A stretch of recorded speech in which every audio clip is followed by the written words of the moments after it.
Poke Nerds, are we live? Are we live? I think we are. Really appreciate y'all being here. Inaugural episode of Goldenrod Radio. Myself, Jordan collects Krabby's cards as well here. Krabby, I'm fired up to get into this show. This is our first podcast together, first time streaming together. Yep. And I think we just kind of have started following each other over the last couple months, and we're fired up to start something together. We both have been wanting to do a podcast, looking for the right person to kind of start that journey with. And I think it's a great place to start right here and right now. Tuesday, June 9th. Yeah, Tuesday, June 9th. Mark it in the history books, everybody. The start of an amazing podcast, an amazing friendship, and I'm so excited, man. It's been I've wanted a podcast for about 10 years. It's been different things over the years, but the fact that it's going to be a Pokemon podcast and it's going to be with another collector, content creator, I'm super fired up. It's going to be awesome. Yeah, and I think we've both been huge fans of Pokemon for so long, not just content creation. I think our love for Pokemon is why we wanted to get into talking about Pokemon, to have more of an outlet, because like we both have some friends here and there that are Pokemon fans, but having a bigger group of people to communicate with and interact with, not only the people like in your comment sections and followers and all that stuff, but other YouTubers. Like, we met each other through doing this Pokemon YouTube thing, and so I think that that's Yep. pretty freaking awesome, right? Yeah, it really is. It's so cool. The friendships that you can find, through YouTube and even in the comment section. I don't know about you, but I feel like I've literally become friends with people in the comment sections that watch every video and comment every video, and to do a live stream like this with all you guys watching. Obviously, you guys are all fans of Jordan if you're here, and hopefully there's a little bit of crossover. Maybe a few of you know who I am, but just in case you don't, so my name is I'm Krabby.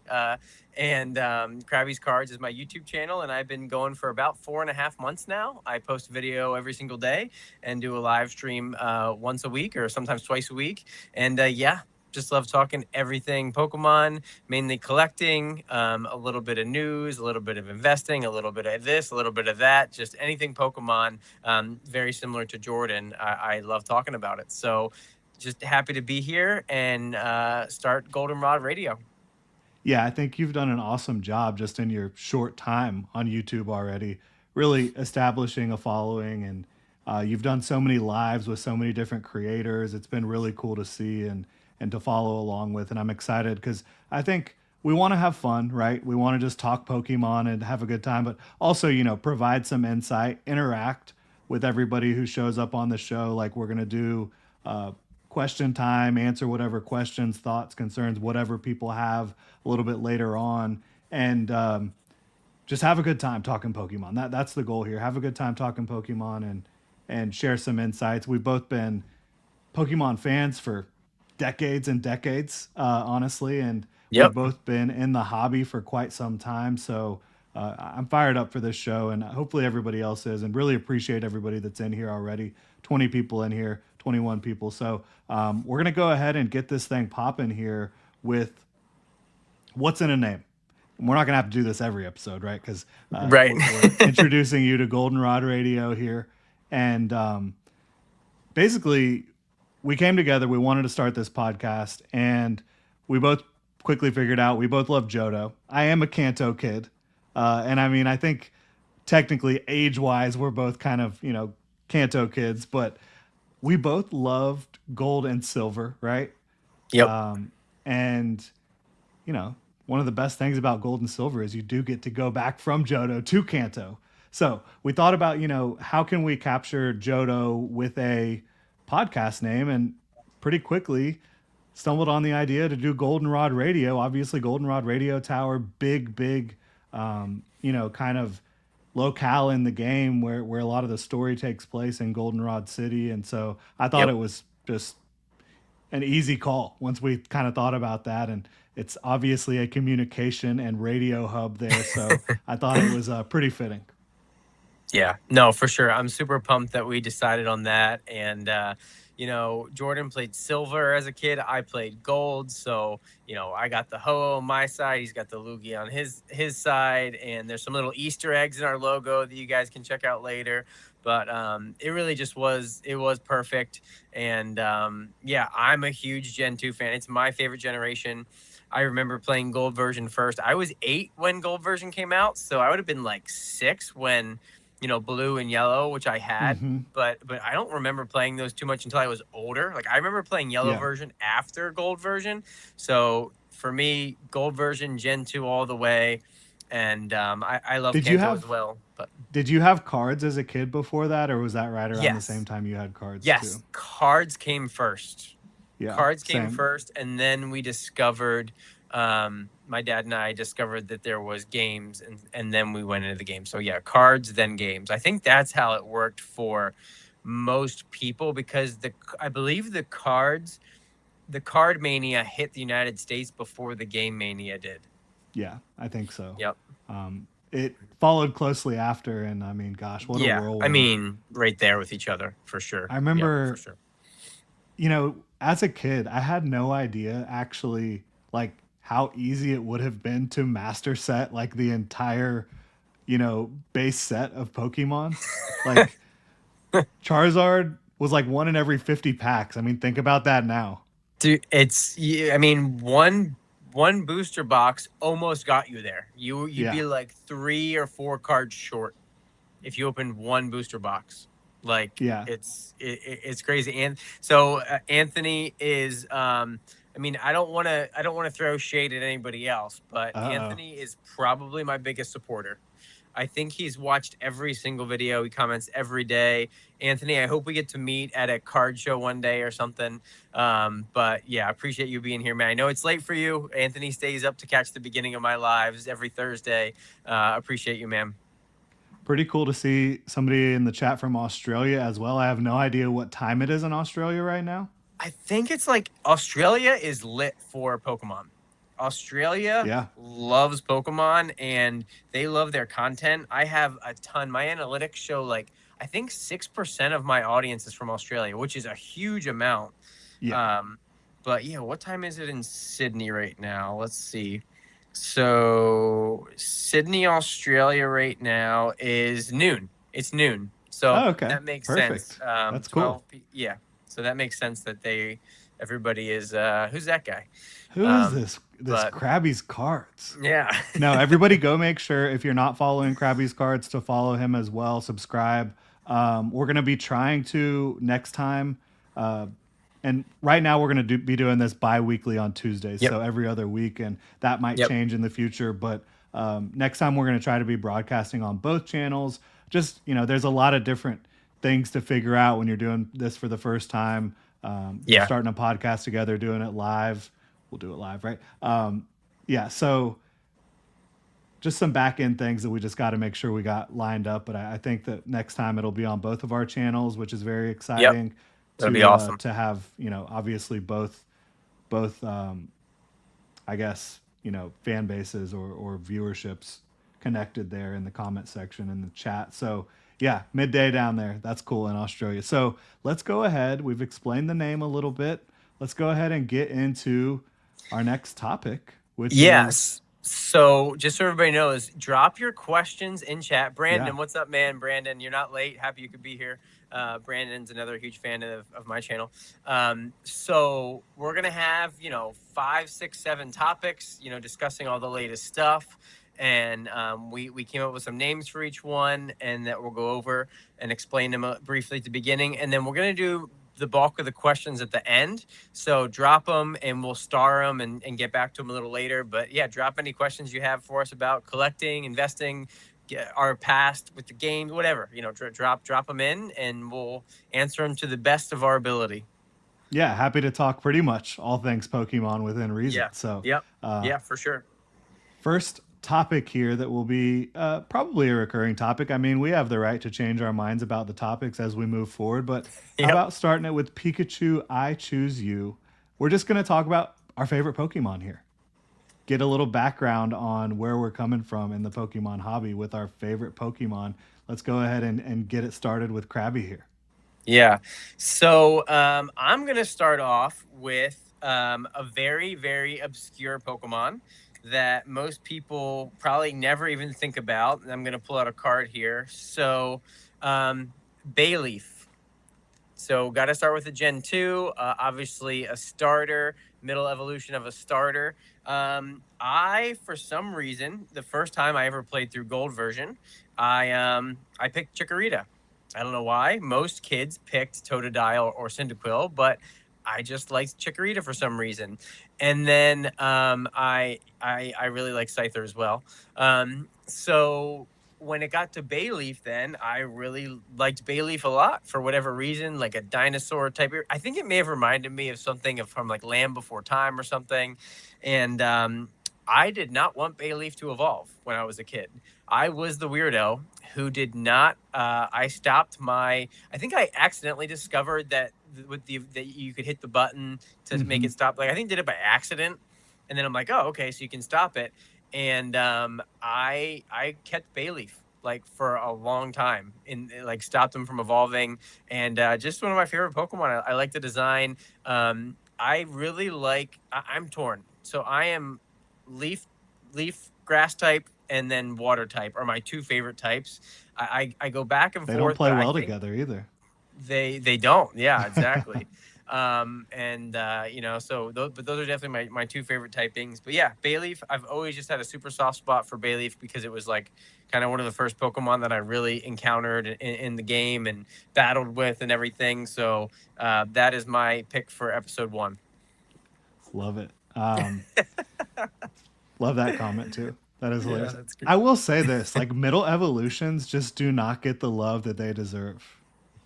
Yes, absolutely So not. many great middle evolutions. So many. You know what? Future episode, we're gonna rank middle evolutions. I love it. And that's not just like in terms of like fan sentiment and people talking about it, but like the middle evolutions in card series never have the same value as the starter or the Yeah. stage 2 Pokemon either. So it's just kind of a Yep. funny thing there where I think some of the middle evolutions are some of the very best, but yeah. Same. Um I'm going to go with, so I always say Sylveon's my favorite Pokemon. And that kind of just happened randomly. How Eevee evolved into Sylveon, fairy type, just started absolutely beating the out of everyone that I was going up Yeah. against in XY. So that just kind of happened organically. It was just kind of a fun thing. I don't even think I knew Sylveon was a thing at that time because I wasn't like somebody who was locked in the way I am now. Sylveon was brand new, and I was just like, oh, this is fun. And so Sylveon has always been my answer, but Cerulege from Oh, Scarlet and Violet is honestly like a okay. Pokemon I just love the design so much. And I think it's so cool how you have Charcadet that Yep. can either evolve into Armarouge, who I love Armarouge as well. They But are both cool. Cerulege is just so awesome. And then seeing it in the anime a ton, I don't know if you've watched Horizons much, but I have not gotten to. I want to yeah, though. definitely worth watching in my opinion. Cerulege in that quite a bit and gotten a bunch of cool cards at this point. It was pretty slow going for Cerulege until Surging Sparks came around. We got the illustration rare. Obviously, there was some decent like rare cards, but hollow rares aren't really doing much for me these days personally. But yeah, so you got the Surging Sparks illustration rare, then you got the Prismatic Evolution special illustration rare. There's Yep. the Chinese exclusive art. I've got all those. I absolutely love Cerulege. So I'm switching it up, and I think moving forward, Cerulege is number one. But they would both be in my party, no question. Yeah. Nice. They have gotten a lot of love for Scarlet being newer Pokemon for sure. Yeah, middle Larson says middle Evos never get SIRs. That's very true. Black Bolt and Yeah. White Flare they did because they did one for every Pokemon. But besides that, unless you're Charmeleon, War Turtle, or um, Ivysaur, they get some love. But other than that, like besides the first partner illustration packs, we've never gotten illustration rares for the starters or the middle evolution for Johto. Yeah. It's crazy. Crazy. Johto deserves some love, man. They They gotta got do to a do it. gold and silver set. They have to. If they, I Gotta do mean, it. Yeah, we'll I get into actually that a had an little later. idea for this. So I think it would be really good if they did it in Gen 10. There's 100 Pokemon in Yep, Johto, right? correct. 10 times 10, Yeah. Gen Oh, 10. Like, come on. I like that. Let's go ahead and get that Yep, done, Pokemon I Company. like Let's that. do it. Yep, and it's a nice, clean 200 card set because you have the regular version, and then you got the illustration rare, special illustration rare. I guess there'd probably be some whatever gold cards and then items and whatnot. So you'd probably have like a 220 card set. Perfect. Done. Do Yeah. it. Yeah, Done. that would be so sick. Yeah. And it Yep. would be easiest to do it with Johto in terms of like getting all of the different Pokemon actual illustration rares and special illustration rares, just because it's small. Um, Yeah. it's a Yep. smaller group to work with there. Yeah. How about this question we can answer real quick since it's like on topic with Sylveon? What type of evolution would you Ooh. want to see in Winds and Waves? Oh, yeah. Oh, do you think you mean Oh, evolution? I Okay, think. yeah, yeah, yeah. Oh, I think that's what it I meant. I think don't that's what he know. meant too. I think that's what he meant too. Yeah, I'll let you go first on this one. I don't know. It's such a. I think. I think poison would be fun. Poison what? What would be the secondary typing? Oh gosh, I don't know. Um, Poison dark. well, because We already have two. Umbreon's We dark already have two already. dark, and so is Espeon is also. Espeon's psychic normally, I Oh yeah, think. psychic. Oh yeah, that's right. So, I think I would want a flying dragon flying. Yeah, I think flying would would be be great. awesome. Like a Dragon normal type flying. flying or Dragon dragon type. flying. Gotta go Yeah. dragon. I would love dragon. That would be really cool, I think. And with winds and waves, I feel like maybe oh, Anthony says none of the evolutions have secondary typings, really? Yeah, I think that's right. I can't think of Oh, in anything the that. game, even in the game. Okay. I thought that Yeah. every Pokemon got secondary. Okay. Okay. No, we're getting They are schooled all over here. monotype. Got it. Got it. But Okay. yeah, Then I would so go with I would then it'd be dragon, right? It'd have to be dragon. yeah, I I don't think I don't flying think or they'll do dragon that. would be cool. Yeah. And then Dragon would be so just yeah. seemingly strange, right? It would be crazy. It would be wild. But I've seen some fan art, some mock-ups. They look pretty cool. yeah. So yeah, those are our favorite Pokemon that we wanted to shout out real quick. I do love Mega Lucario getting a bunch of love here in the Mega Block. I'm a huge Lucario fan too. And how about Sylveon is getting another Chinese exclusive? Yeah, it's It's crazy. like, geez I Louise, I'm excited about it, but my pockets aren't. I'm actively trying. I'm watching some auctions right now. Where are they at? I had them right here and I can't find them. So I'm actively trying to collect all of the exclusives from all the gem packs. Here they are. Yeah. So I got the Captain's Pikachu and I got the Umbreon. Pulled both of them. I pulled both of them, and I have Unbelievable. active bids on some other ones. Man, they're getting out of hand quick. I'm not going to be able to do the 151 Chinese, the Pikachu's and the Gengar Yeah. Pikachu. They're thousands.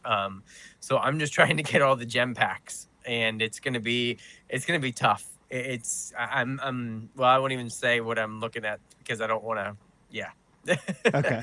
I'm trying to be thrifty with it and get some lower grades to crack because they're crazy expensive. That's not a bad idea. And I Yeah. do think it's cool how, I mean, a lot of the stuff they're doing with the exclusives is cool, but I like how they're doing the evolutions of the Paldean starters throughout the different gym Yep. packs and kind of working their way through the anime with that. I think that's a pretty cool thing they're doing, which, like, in English, they haven't really done much at all to do with New Horizons. Yeah, they I mean, and they used you to have do like the more of that. collection box that they did at the very beginning, but that's about it. Was it Sun and Moon? They did a lot. I feel like with more of the characters from the show and I guess the game. They've always incorporated the games a lot with the trainers and stuff. But yeah, I agree. They should connect more of the shows and the movies to the card game. I think that's cool. No reason not to. I mean, it's just like Right. Yeah, for sure. crossing the fan bases and getting everybody involved Yeah. from all the different sectors of Pokemon, which, there's just so many different areas that Pokemon's hitting. Yep. fingers crossed for more shark Pokemon. I don't think you're going to have a problem with that in Winds and Waves. I would have to Yeah, guess, right? right. But there needs to be some more for sure. Yeah. And don't make him annoying like Sharkpedo. Oh my gosh, I hate in Sword and Shield. I hated him. Just He made chasing it you impossible around. to Yep. surf. Oh, brutal. Yep. Yep. Two of the nicest Poketubers out there. I guess we'll take that as a compliment. Appreciate you. Couple of nice guys here. We're pretty. We stay out of the drama. Yeah. We're not going to be on Opossum Bud's channel anytime soon, and I'm happy about that. I don't want to be on his channel I like Opossum Bud, but I don't want to Yeah. be featured. I don't want that kind of clout or whatever. Not clout. I don't want that kind of attention. Yeah, exactly. No way. So with that, let's go ahead and get into our next topic, which is quick attack. And we're just Ooh. getting into 3 topics here, quick attack topics that we're going to talk about a little bit, but they're not like our big topic at the end of the show, right? So let's go ahead and get into that. Grading. What to do about grading now that PSA is shut down all the value tiers for now, and tag is like, shutting down basically too. I think you're going to have a pretty good answer for everyone here. Yeah, so I am a huge CGC fan. I have been for about, actually, probably about 10, 12 years. I've been a huge CGC fan, and you're probably saying, wait, what are you talking about? They've only been grading trading cards for 5 or 6 years. Yes, but they have been grading comics for a lot longer than that. And I used to collect a good bit of graded comic books. I still have a couple, but I sold off a lot of them during the last kind of Marvel boom. So I knew CGC when they first came onto the scene in 2020, 2021. And I trusted them right away because I had been grading comics with them, and they were using the same label, same company, everything. So as soon as CGC had opened up, I immediately sent 200 cards off for grading, all just personal collection. I still have, I might have every single one of those cards still on my PC. I may have cracked a couple, yeah. So I'm a huge CGC fan. I think they are very consistent. You cannot beat their pricing, and they do not upcharge you. You can send a first edition base set Shadowless Charizard, and it can grade a 10, pristine 10, and they're not going to upcharge you. So CGC is that very like? Yeah, right. It's exactly. So you have that. I know that the values have not caught up yet, of course, to PSA. They probably never will. But with the turnaround times, the cost of grading, they have enough notoriety now that they are, they're legit, and they're grading like 600 to 650,000 cards a month right now. So anybody who says they're not liquid, you're not selling at the right place. Like, they're on eBay, they're super liquid. On Fanatics Live, incredibly liquid. I sell hundreds of cards a month, CGC cards a month on Fanatics.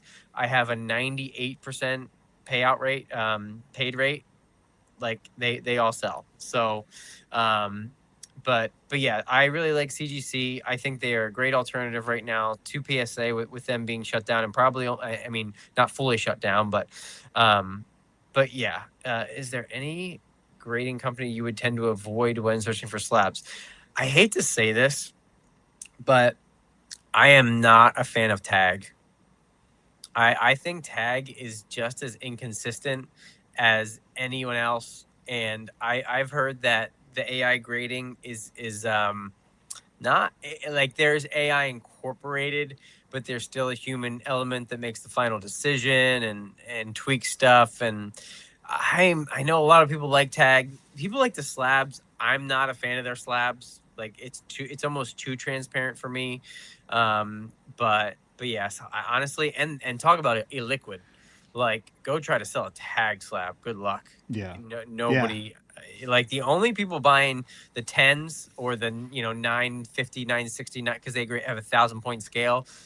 People trying to cross over to PSA 10, black labels, all that good stuff. So not a fan. But yeah, if anyone has not tried CGC, send 10 cards. Just give them a try and see what you think. Yeah, so I'm definitely interested in doing the Fanatics live route with CGC. That's a whole different And animal. That's amazing. so, like from what I understand from what we talked about, you get your submission through Fanatics Live, and they grade them and they throw them up on the auction. The cost of the Yep. grading comes out with the sale, and Yep. so it's just like super smooth and easy. And It's so, crazy. if people are saying CGC is illiquid, well, maybe you're just trying to sell in the wrong place. Like Yep. maybe if you have these CGC slabs, you might not be wanting to be selling them at like a card show if you're Yep. vending anything like that. But there are ways to kind of churn and burn like in a big way in that regard with grading at CGC. Yeah, I'm a huge advocate of using the hobby to fund the hobby. Yeah. And that is the number one thing I'm doing right now is the CGC Fanatics play. You do have to send a minimum of 50 cards for that, maximum of per submission, minimum 50, max 100. But and you can do this directly through CGC Fanatics, or there is multiple people that have like affiliates that you can find out there, and you can kind of I don't want to say do your own research, but there's like 10 or 12 different people that have affiliate links or not affiliate links, but like a service. They offer the service and you can do it through them and get it even a little bit cheaper. But you send it directly to the Fanatics headquarters, and they have CGC graders in-house. They grade them in as of now, this could change tomorrow, but as of Right. now, it is 4 weeks. It is anywhere between $8 to $10 a card per card. You pay the fees on the back end after the card sells. It goes into the Fanatics Weekly. It's a 10-day auction right away, Thursday to the next Sunday, and you get paid out. It's incredible. In 5 to 6 weeks, you have your cash, and then you can boom another submission, and you can do it in literally 1/8, 1/7 the time of PSA right now. So, I mean, if that's the primary way that you're funding your collection, which is for me, it is. It's really great.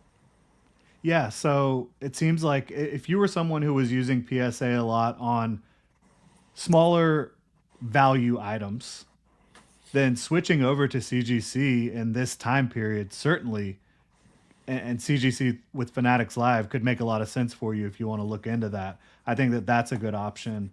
Um, and I also think, if you were already using PSA to grade really expensive slabs, like really expensive cards, you can still do that. Like there's really nothing changed in that regard, Yep. right? Like Yep. if you've got like a grail card on your hands, you can still absolutely make that play. And I would. The sweet spot for CGC is like raw 10 to $100 mark. Illustration rares, special illustration rares, and you look up the CGC 10s are going for, 40 to 50 to 60 to 100, $200. But yeah, well, strong. I'm telling you, there is the sell-through rate on Fanatic. Go on Fanatics and just go to sold and type in CGC and just see thousands a week are selling, thousands and Yeah. thousands. And it's a lot of true collectors. Like me. I have over 400 CGC slabs of personal collection cards that are never leaving my collection. Well, and I say never, deathbed, pass it on Never to the say kids, never. whatever, Right. I got my childhood cards graded by CGC just to encapsulate them in a slab that I like. My base set Fossil Jungle Hollows are all in CGC slabs. And there's Yeah, thousands of people like me. and there's I think that the sentiment that they don't know anyone that will touch a CGC, I do understand that for sure. Because in Yeah. certain areas with certain people, you're not going to find, right, Yep. a lot of liquidity. But again, it's about sending it to the right place. And Mhm. I think that that's something that people need to understand. There's Yeah. context to everything. And yeah, CGC is not going to sell like a PSA slab at a card show or at a card shop or Yep. maybe even, on eBay as much. But like in certain areas, Fanatics Live, you can do really well. So that's something that people should just keep in mind and be open to the idea, in my opinion, because it could definitely help you during this time where you don't have PSA value submissions. Now, moving on to our next quick attack. This was going to be so. We do have a segment where we're surprising each other with a question, um, uh, but this was going to be tied into that, but it actually ended up just becoming its own segment because, well, you'll see why in just a second. We're talking about the 30th anniversary. I was going to do right now. Would you pick 25th anniversary celebrations or 30th anniversary celebrations? But I think the answer has become so clear with the card reveals that we've seen that it's not even a question anymore. So, do you Yeah. agree with that? The only way you could compare them at this point is you would just have to compare classic collection versus classic collection. That would be Mm. the only way to do it. But honestly, I don't even think I mean, Even then, though, like I the think that this 30th, is well, you stronger. have 5 more cards, so that has that advantage. And obviously the Charizard's a wash, but they just went so much more diverse and so much more across all the eras, I feel like, with the 30th. It's so much better. And Celebrations was just too small. It was really a 25 card set, right? You had 25 basically commons. They were hollow rares technically, but yeah, I don't think it's even close. Jordan, what do you think of the futures? We still have, I think we have a lot to see yet from spoiler alert, which, I mean, that's something else we can talk about with the league. Like, unfortunately, in today, I would love to be surprised by a set, right? I would love to buy a set and open it and be surprised. But especially being a content creator, you see everything, right? You see all the leaks, you see everything that happens, and it is what it is. Yeah, and I if you're on any form of social media, like how do you avoid this? There's no way. And Pokemon themselves released the stuff. You know what I mean? Yeah, It's not like these are leaks from, some Reddit thing or something. Like, the Pokemon company released this. right. I am really excited. This picture does not do it justice. I am really excited when you go look at the video and you see the texturing that's going to be on these. I think in hand these are going to be awesome. I love the Pikachu, um, the green and red. Like, I love how they changed the This one. Pikachu. No, so the stamp, the stamp. Oh, the stamp. Right. For these Yes, future rares. Yeah. I like the way that they did that. As people are hating on it in the chat, I get it, guys. I get it. But the thing is, in hand, I think they're going to look a lot better. And here's the rumor on the street. Here's the spoiler alert. Apparently, there's some good sources coming out and saying that there is going to be some god level rarity chases of these cards, not serialized, but variants. There's going to be apparently different variants of these cards that are only available in god packs. And if that is the case, if that is true, I don't even want to think about what these are going to be selling for in the secondary market. And I am honestly terrified of what packs are going to be at release. Yeah. I made a video 2 days ago, and I'm really starting to get scared for what the availability is going to be like for the set.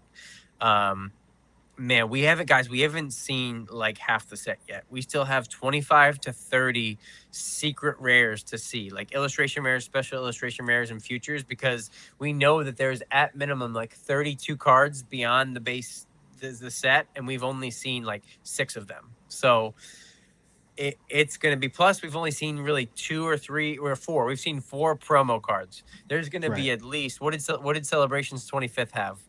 Oh, 15, so many 20 great promo cards. promos. We Yeah. still have 10 or 15 more promo cards to see. Yikes. Yeah. So the Pikachus that we have seen, and all these future rares are done by Yoshi Roten, who is Yep. multimedia artist, massive artist in Japan. And so the Mewtwo and the Mew are going to be cards in English that you can pull from the set. But the Pikachu that we've seen, the Night Pikachu and the Day Pikachu, are both promos. And then, how about these promos? Goodness gracious. Rend at it again. And these are going to be special illustration rare style promos. They will be textured, as you see the EX Umbreon here and the EX Espeon. Tell me what you think about these, man. I didn't even know that. I did not put that together since they're going to be promos in English for sure. I didn't even think about their EXs, so they're going to be textured. That's going to Yeah. be. I mean, you could just do a 30-minute deep dive on these two cards and trying to play Where's Waldo with all the Pokemon in the background. Yeah. They're absolutely incredible. Shout out! I forget who I was listening to. I was listening to someone this week, and they talked about how the 25th anniversary promos, there's nothing really that says they're the 30th anniversary, because I don't think, did they have the stamps on the promo cards? I can't remember. I know who this was. This was a new podcast with retrospects. Yes, it was Price Memory podcast. Price Memory podcast. Shout out to them. Go check them out on Retrospect's channel. Yes, very good. You're right. It was them. And he said, like, these literally have fireworks and clouds that say 30th, and that's going to make it really iconic for that era. Man, if we get better promo cards than these two, I will be surprised. Like, it's going to be.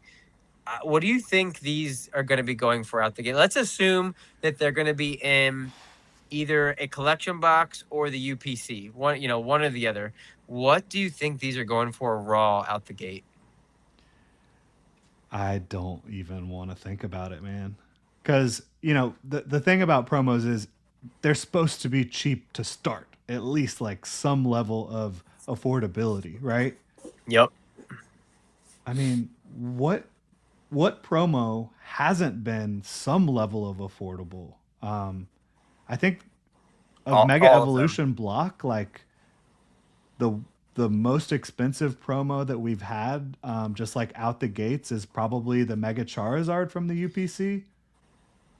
Right, and the that Mega was Attack Rarity. You could get that for 40.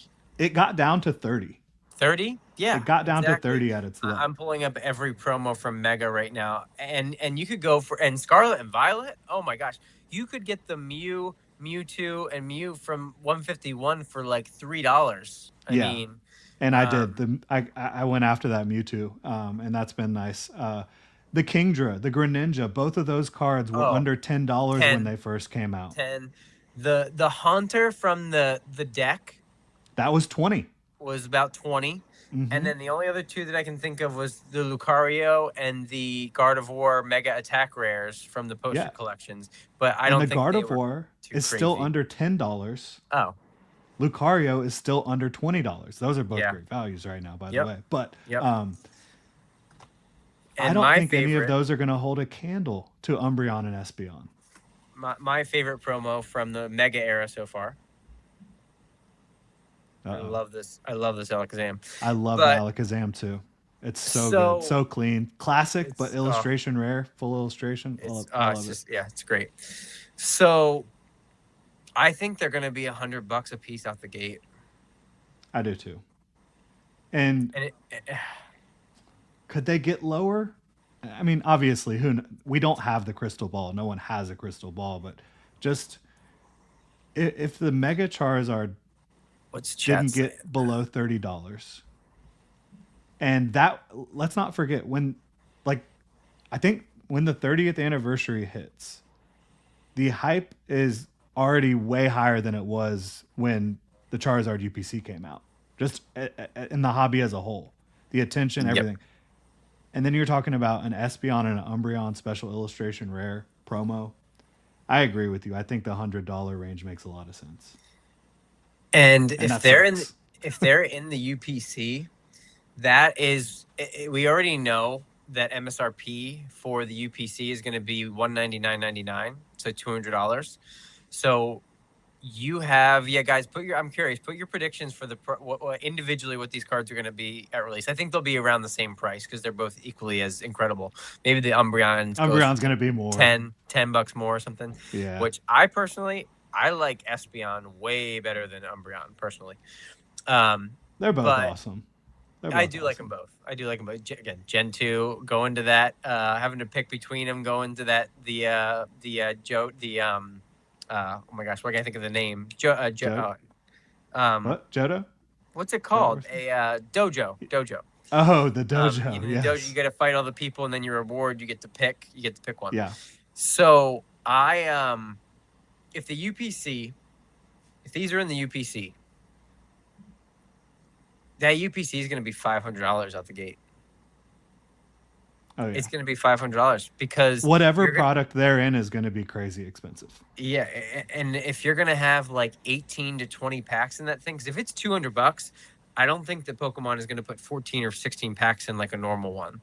I think there's going to be, we know for an anniversary set they put more packs in because there's less cards per pack. So if you have a product that has 20 to 24 packs in it, and these 2 promo cards and maybe those 2 Pikachus and a playmat imagine a playmat that like connects these 2 cards in full, like the night into the day. We've already seen products that are like show the night or the day into the night, like that kind of a playmat. That playmat will be going for $50. Like, yeah, the only solution, they have to print as much as they possibly can. I hope that the only thing that those printers are spitting out for the last 4 months and the next 4 months is all 30th. Yeah. They have to, which it seems like that might be the case. It might be, yes. Based on everything we're seeing right now. That's very, very true. It definitely seems like that might be the case. And I did want to talk about like some of the other big things that are coming out in the 30th. We can look at some of the Pikachus they've shown already. There's going to be a Pikachu in every pack. Yep. One of these types of Pikachus. Obviously, I'm not the only one. Everybody's talking about the Okacheke Pikachu. I mean, I love it. Come on. It's good. Amazing. My cats do this all the time. It's hilarious. I mean, it's great. Yeah. I really hope this is going to be a deal breaker for me though. If we get the Japanese hollow glitter foil on the Pikachu stamp there, I'm all in. If it's a flat, boring, flat hollow pattern, I'm out. I don't think it will be. I hope that's just it. Because it's an international release, I think that they're going to do it right. I hope so. I think that they will. At least maybe I'm just, that's my copium or whatever you want to call it. But if not, I'll be getting the Japanese ones for sure. For sure. 100%. Yep. That's another thing that'll be interesting. Have you seen just overall Japanese box prices? Oh my gosh. Just the new sets right now? Just everything. The last 20 sets. They are hundreds. Some over 200 a box. This is, and we're talking about boxes that MSRP is $40, not $180. Right. It's Japanese right now is unattainable. It is. Yeah, and Abyss Eye, I mean, it's like, worse over there than it is here. Believe it or not, guys. It's worse in Japan than it is here right now. Wild. 30th is going to be so insane. It's just going to be a wild time. It's already wild times in the hobby. I mean, we're over a year and a half into this insane hyper FOMO market that we're in. And now we have the 30th coming up. Obviously, everybody's fired up about the Mega Darkrai from Abyss Eye / Pitch Black. You're going to have Rayquaza set, all sorts of craziness. It's a fun and insane time to be in the hobby at the same time. Yep, it really is. Now we've got this Nishida, which is just like a really cute, that one's adorable. Nobody's going to be mad to pull that. And then you Nishida, this Pikachu, I like it too. I mean, I think that one doesn't do much for me. It's my least favorite. Yeah, for sure. Yeah, for sure. But I'm not going to be upset to pull it. No, they're not all. At all. Yeah, they all look good. Let's get into the classic collection. What are your three cards from the classic collection are you most excited for? Now I think we only have about 8 of them here, but I didn't pull up all of them. I pulled up the ones I thought were the most interesting. Yeah, no, that's fine. The Magikarp is an interesting choice. Too soon? ? Yes, 100% yes. I cannot believe that they're doing this. The only explanation that I've heard that is reasonable is, Pokemon pays attention to the secondary market. They see how expensive it is. They want the average collector to be able to collect the artwork. I understand that, but put it in the 35th. It's too, it's too soon. This is just, 2023. It's 3 Yeah. years ago. I mean, phew, man. Now, I am But excited to see it because these cards are supposed to have the gold borders and te- the unique texturing and all that stuff. So texturing, yeah. it could be really cool. It will be really cool. I'm not gonna lie, I'll pick it up. I love this card. I have this card in a CGC 9. I'll definitely look to be getting this one. One of the few that I will go out of my way to purchase if I don't pull it. Yeah. I love the Pika and Zek tag team just because I love the tag teams, all of them. I wish they would have went with one of the alternate arts. Yeah. A lot of those are But promos. I wonder if that's why like they wanted to do something from the actual yeah, sets. right. But That's there were true. alt arts in some of the sets too. I mean, they could have definitely done that. They were, and this card was super playable. I played this deck. I loved Full Blitz and Tag Bolt GX were both awesome attacks. Play it with some Bolton, with some Alolan Raichu and There Raichu we tag go. team. It was a great. I love that deck. Man, that actually probably my second favorite deck of all time to play with. Actually, in the game. Yes, everybody, I do play the. I don't right now because I have kids. But Yeah. I used I've to been play playing a ton. TCG Live a good bit. It's fun. It's fun. I missed. Did you ever play on the old platform? Yes, I did. Oh, Gosh, what was it called back then? PTCG or no? We're Pokemon. getting old. I forget. But it was way better though. You could do Yeah. tournament. You could do an 8-person tournament. It was the best. But anyway, yeah. So My favorite cards though. Oh, Yeah, go for it. That's what I was just about to ask you. okay, yeah. Anybody's gonna be excited to pull the unique gold Charizard. I think that'll be fun. But obviously, the Magikarp would be a lot of fun. For me though, it's Crystal Lugia, Aquapolis, Gengar Prime. I'm a huge Gengar fan. Got the Gengar tee on right now. Got some Gengars hanging out back there. But Nice. and the Dark Tyranitar. I mean, that's fun. That's a That's cool cool. card. I'm a big Tyranitar fan. I like that Yeah. card a lot. As you should be, right? He's I mean the closest thing to Godzilla that we have. I really like the legend cards a lot. I love the Heart Gold Oh, you do? Heart Gold Soul Silver era. Interesting choice. The Darkrai is really cool. The Cresselia, whatever. But I will be excited to pull that card. They Rayquaza EX. I have the real version of that, so that I will be excited to pull that. And then,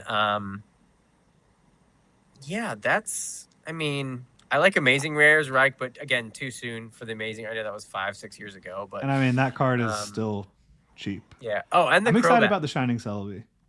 That card, it's just too. They made Celebi way too dark.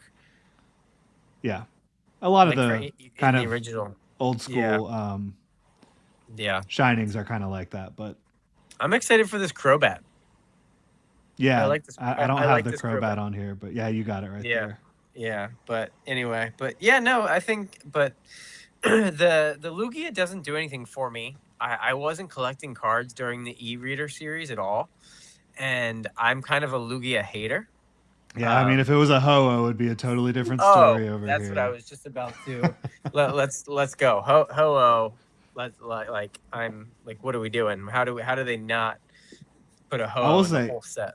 Ethan's Ho-Oh is one of my favorite cards that I own. That card's cool. It definitely has. That one hit the nostalgia for me. But so good. Now let's round out the 30th here, just taking a look at the illustration rare style cards that have been revealed. Gorgeous. This Lapras is so good. I mean, you've got. I didn't even know that Shaman was here in the beginning. Yep. But Psyduck. Psyduck is like a cheat code right now. Yep. And Spheal, and there's some Spheal back there as well. Really cute scene. Yeah. Yep. Love it. Want it.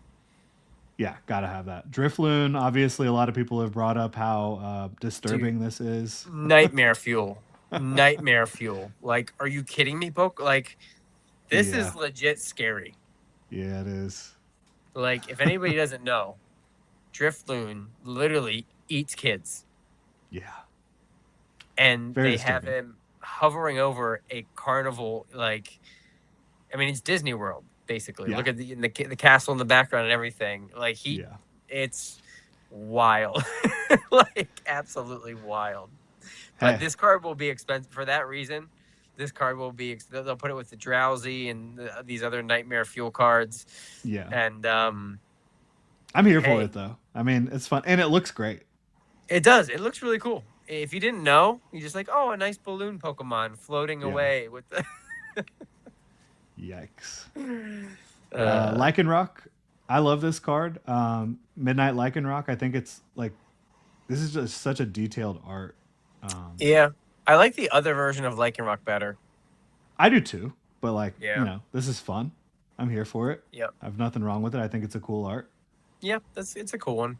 Yeah, and then I Hisui and like this one. Zorua. I like that one a lot. Everybody loves this one, and Yep. Zorua, Zoroark, two of my favorites. So, Yeah. and like I like the Hisuian version as well. So very very Yep. cool art. 0313. They've done some interesting arts. I can't remember everything they've done, but that's an illustrator name that because it when you see it, it's like 0313. What? But yeah, they've done some good stuff for sure. So that's Yeah. another one that I mean, it almost is kind of like has like a collage vibe to it, Yeah. Oh yeah, um, you're right. like with the trees and stuff here. Uh, Pretty cool. Were you surprised to see illustration rares in the 30th set?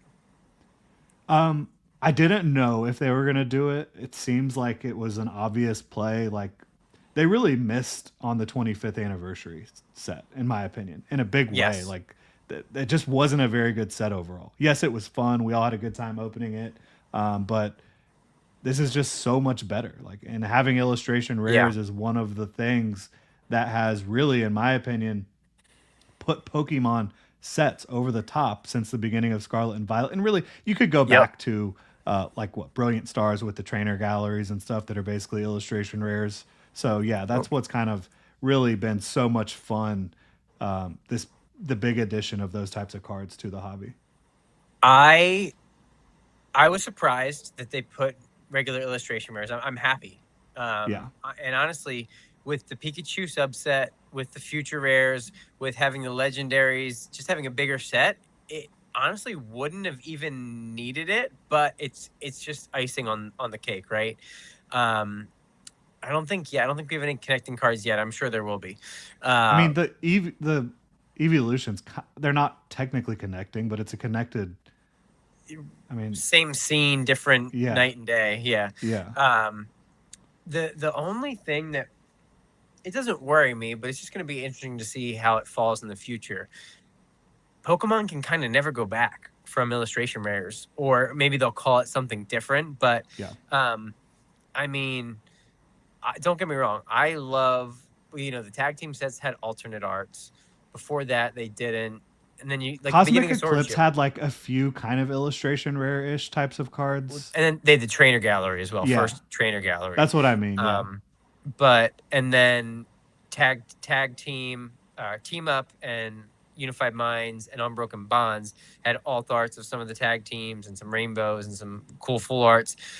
And then with Sword and Shield, Rebel Clash, Darkness Ablaze, there was nothing. Like they had full arts, and that was it. yeah. And those sets sucked. And They, I like Rebel Clash. I how opened a lot. It was the how did they starters. think that was okay? I don't know. But that's how sets were back in the day. I mean, even during the Sun and Moon era, that's how the Yeah, sets were. they The didn't get it pop beginning, until tag team. XY era. I mean, the full arts are iconic now, but they weren't then. X and Y was a pretty dead era. If Pokemon Go didn't save Pokemon, like Yeah, who knows where we're at today? But now Pokemon has reached the point of no return with this artwork that they do. These illustration rares. I mean, the artists that they have commissioned, they just it's honestly it's understated of the artwork that Pokemon is putting out the last few years. It's better than anything on trading cards in the world. yeah, Like I don't care what everybody says. I know there's One Piece and there's Magic and there's whatever else in sports and all this stuff, but like the detail, some of these cards, like you look at them and they could be hanging in a museum. Like yeah. they are just beautiful. And you have beaches and you have forests and you have dark stuff and you have the distortion world, and there's so many. It's just there's something for everybody, and I'm gonna get to a little bit later a collection that I'm starting, and Oh, it's just the binder has not been delivered yet, but I'm excited to start it. But yeah, we'll talk about that later. But yeah, the 30th anniversary looks great. They've reached a point of just, I don't know. It's a fun time to be a collector, but also a scary time. no doubt about it. And yeah, I have to keep reminding myself that this isn't even the full set. Not even close. I don't Yeah, think we've seen half yet. yeah. It's going to be Like, absolutely incredible. Pretty crazy. Now, we said that that was a quick attack. I don't really think that was a quick attack. I think that that was strong style. I think For our sure. our main topic is going to be way shorter than that, but hey, that's fine. We It's go where the podcast leads us. That's all right. That's all right. We're having fun here, and appreciate everyone who is Yeah, here. drop We've a had like, guys. Appreciate it. 40 to 50 people in here, pretty steady. It's So awesome. that's great. It's awesome. Thank you guys for hanging out.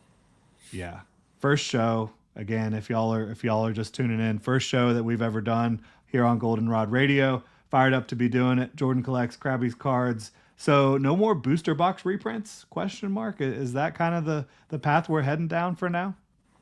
Yeah. So I mean, when you have so many different reputable content creators like Danny Fantup and Pokey Plumber and Nostalgianomics, all saying the same thing from, I would imagine, different sources, because I don't think that they all have the exact same distributors and exact same contacts.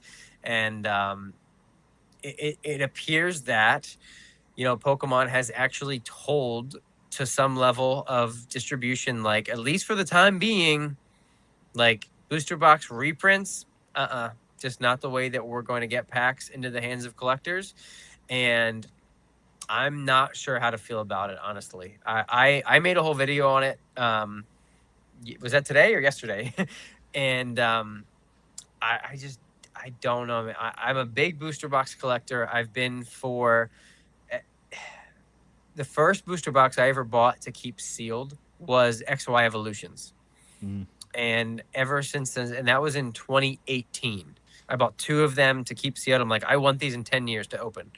And ever since then, I've had at least 1 box of every set. And man, this makes it tough. Like, because out the gate, when they're $250 to $300, my price memory still gets in my way a little bit. It's so bad. Yeah. It's so bad. And yeah, if you would have, obviously we've been in this kind of market for quite a while at this point. So initially it was just like so overwhelming and upsetting that like you couldn't get a booster box. You couldn't go onto the Pokemon Center or whatever website and get a reasonably priced booster box. It Yep. was just like, what's going on here? This isn't fun. But I've kind of gotten used to it and accustomed to it, and as the decline of the booster box in terms of availability has happened, I've looked a lot more at booster bundles. Yep. Um, Love bundles. I think they're great. They take up a lot less space as well. They're a lot cheaper entry point. You can just go get them here and there whenever you want to, instead of like, oh, this is a big purchase, right? Um, so there's a lot of different things that you can kind of do instead of buying booster boxes, but it's kind of like, am I ever going to open a booster box again? I have been. Like, I opened Chaos Rising because I got one, and I opened Perfect Order because I got one, MSRP. But it's Yeah. like I kind of regret doing that. I'm not gonna lie. Yeah. It's tough, man. Like, it's just, and it's probably temporary. They used to never reprint ETBs, and now they love reprinting ETBs. Yeah, And I don't understand the thought process, because if you would flood LGSs, I'm not talking about Pokemon Center, I'm not talking about through distribution to big box, which they only do online anyway, GameStop and those guys. But if you truly sell to a LGS and get them a bunch of booster boxes to open and sell the packs out it's meant to do, and there's a lot of places that still do that. My local LGS does that. They don't sell the booster box. I mean, I think they do on release, but then only a very limited amount. Mason at Cardinal Gaming, at both of his Hmm. stores, I know that most of his boxes he cracks out and sells the packs. Like, still has the booster boxes there open, which you don't see anymore at a lot of stores. Um, I guess they just assume that most of them are being kept sealed and only getting to one collector instead of, potentially 5 or 6 different collectors. And but you look at the botting situation that's going on with bundles and collection boxes and ETBs, and there's people that, I don't know if you saw this, Jordan. There's people that have YouTube channels now that go live when the drops happen, and they just show themselves getting 100, 200, 300 boxes at these Walmart drops and Target drops and stuff. Like, Yeah. There's no way you can convince me that botting is not the worst thing in the hobby right now. I'm with you In 100%. terms of just like available, like people want to Yeah, blame investors, people want to blame rip and shippers. Well, there was investors and rip and shippers before this happened, before the boom it's not happened. invest. I'm so, and I'm going more and more railing against this hard. The amount of people keeping sealed back right now is so much less than it used to be, even in the last boom, because you cannot get quantity. You can't get it. Sure, if you're um, a huge, I'll shout him out. If you're Nostalgianomics and you're buying pallets and you're buying whatever hundreds, he just showed that he bought hundreds of prismatic ETBs because he has a platform, whatever. Yeah, okay, those guys, yes. Take those guys out of it. Like, as much as you think those people have, they're like less than 1% of what is available on the market. The average person that wants to, like I'd love to buy a case of this or that. I can't anymore. I Yeah. used to buy booster box cases. I can't get one booster box hardly anymore. So of course I'm not keeping it back, because it's all going to the rip and shippers. It's all going to the botters. 90% of the botters, they sell it right to a rip and shipper on Whatnot, on Fanatics Live, on eBay Live, on YouTube, whatever. And that stuff is getting shredded. Yeah. Shredded. So, you know, people think that everybody's holding this stuff back and that there's all this mass, like, I believe that way more is being ripped right now than is being kept sealed. 100%. I agree completely. And people have always said that, right? People have always been like, oh, well, you can't invest in Pokemon right now because they're just printing it to the ground. Um, have you seen the pop report on the first edition Charizard? There's not a lot of 10s, but there is an insane amount of those graded, right? Yep. Like, Pokemon has always been printing a lot, and cards, Yep. the good cards, have gotten a lot rarer, etc. But Yeah. I do agree on the booster box front. Like, as soon as you get comfortable with what Pokemon is doing, they switch it up on you. So Yes. Yep. it's not going to be forever. It's a temporary thing. How long will this boom last? Who knows? When will Pokemon be able to start feeling like they're catching up? Who knows? But just don't feel like you got it all figured out. You have to be able to stay water for sure in this hobby. Yep. So I think that can kind of wrap it up for the booster box and the quick attacks. And now we are going to move to break the seal. And that seal is spelled SEEL. We're not actually trying to hurt any seals out here, okay? We're just having some fun with the titles. Yeah. Yeah. You want So, me to kick it off, or you want to go first? I'll just go ahead and say, like, Yeah. obviously, the most recent English set, Chaos Rising, is what I've opened the most as of late. Had a lot of fun pulling a lot of illustration rares, pulling several Beedrill full arts, which they are very playable in the game right now, but not exactly what I'm looking for as a collector. Didn't pull any special illustration rares, is what it is. Opened a lot. I am trying to move into a phase where I'm not opening much right now. It's just irresponsible from my perspective. Yeah. No, I completely agree. I've been opening a pack at the end of every one of my videos for about 2 or 3 months. Yeah. And I just stopped that recently because it was getting, especially English, was just getting too much. But what I have been opening a lot of is Chinese exclusive stuff. This has already been opened. These little ditties here, which I actually do have some more of these coming. I might keep them sealed though. So this had a pack of Gem 1, Gem 2, and Gem 3 Chinese exclusive cards, and they were just so much fun. So much fun to rip. Here, I have some right here. I mean, they have like unique hollow patterns. This is just some bulk, like cool hollow patterns on them. And yeah, they have the English backs, but then the front is more like Japanese, but just like Yeah, so like something different. the best bulk you've ever had in your life. Like Yeah, it is just so awesome. It'd be really fun. There's master balls, and then of course you have the exclusives that I was lucky enough to pull out of my third pack of Gem 5 and my ninth pack of Gem 2. So yeah. For very, everybody that very fun. doesn't know, maybe Captain Pikachu, obviously huge character in New Horizons, Yep. um, with Freed there. And then the Umbreon is part of a set that's all connected arts with Leafeon, Umbreon, Sylveon, and Eevee. Eevee. Yep. So So, so I've been opening a lot of Chinese. I opened up a Chaos Rising booster bundle, um, and I hit the Clefairy, which was awesome. I have that somewhere here. So I like you that mean card a perfect lot. order? Perfect order, Clefairy. Oh yeah, you're right. That was Yeah, perfect order. Yeah. I What did hit I two hit? Clefairies from perfect order as well. I was Oh, happy about this that. was this is what I got from my Chaos Rising. Hey, Ampharos and Tauros, those are Yep. awesome. Yep, it was a great opening. So these will all be going into that said binder I talked about earlier, but yeah, it's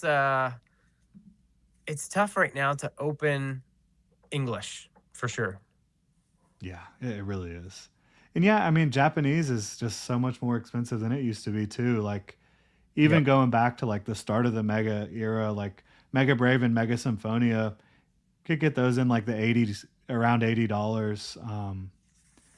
And now you're talking about Abyss Eyes like 135, 130, 135, something like that for the newest set in Japanese. Yeah. Obviously, Chinese you can definitely do if there's something you're looking for there, or you just want to have a different experience. I will say this, like, They lag behind a little bit with the modern sets, but they're getting caught up, but yeah, they're still a few months behind with getting the equivalent of now the 30th I think will be simultaneous, but other than that they're behind.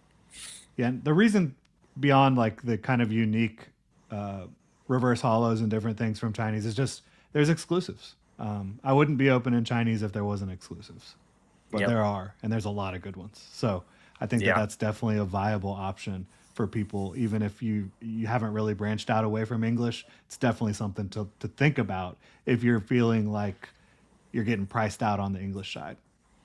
Yeah. Now we're gonna move in to a. I think this is the most fun topic because we don't know what each other is going to be asking each other here. So I will ask you my Cyanwood. You rather obviously Cyanwood City and Yep. Johto. Yep.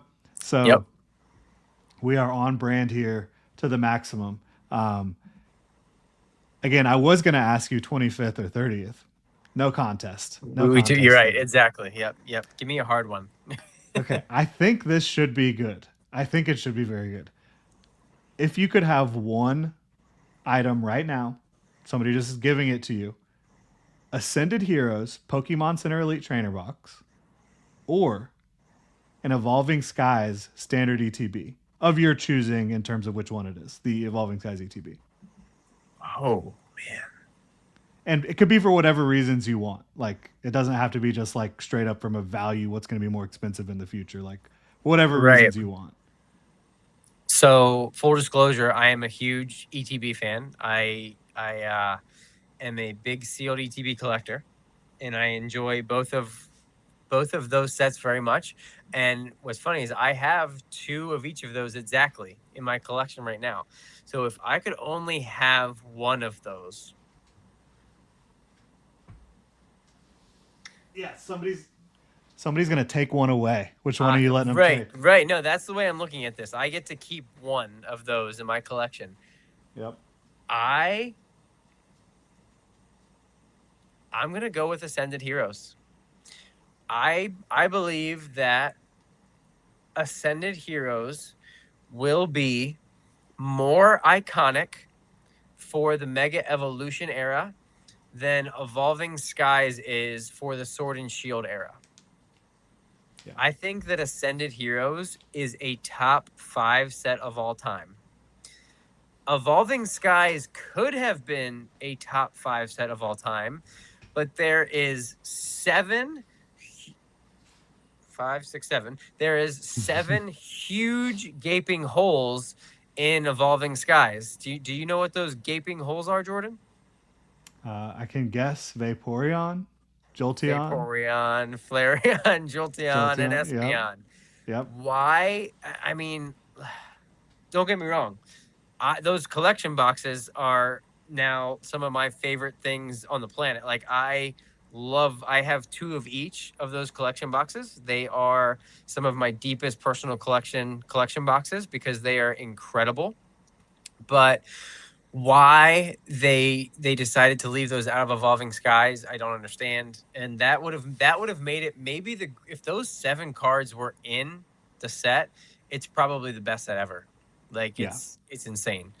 But it's not. And Ascended Heroes, they didn't hold back, man. They just let it, like, and the illustration rares, just the regular illustration rares, go so deep, led by, of course, the Psyduck, and it's just absolutely amazing set. And I'm also a sucker for PCETBs. I really like PCETBs a lot.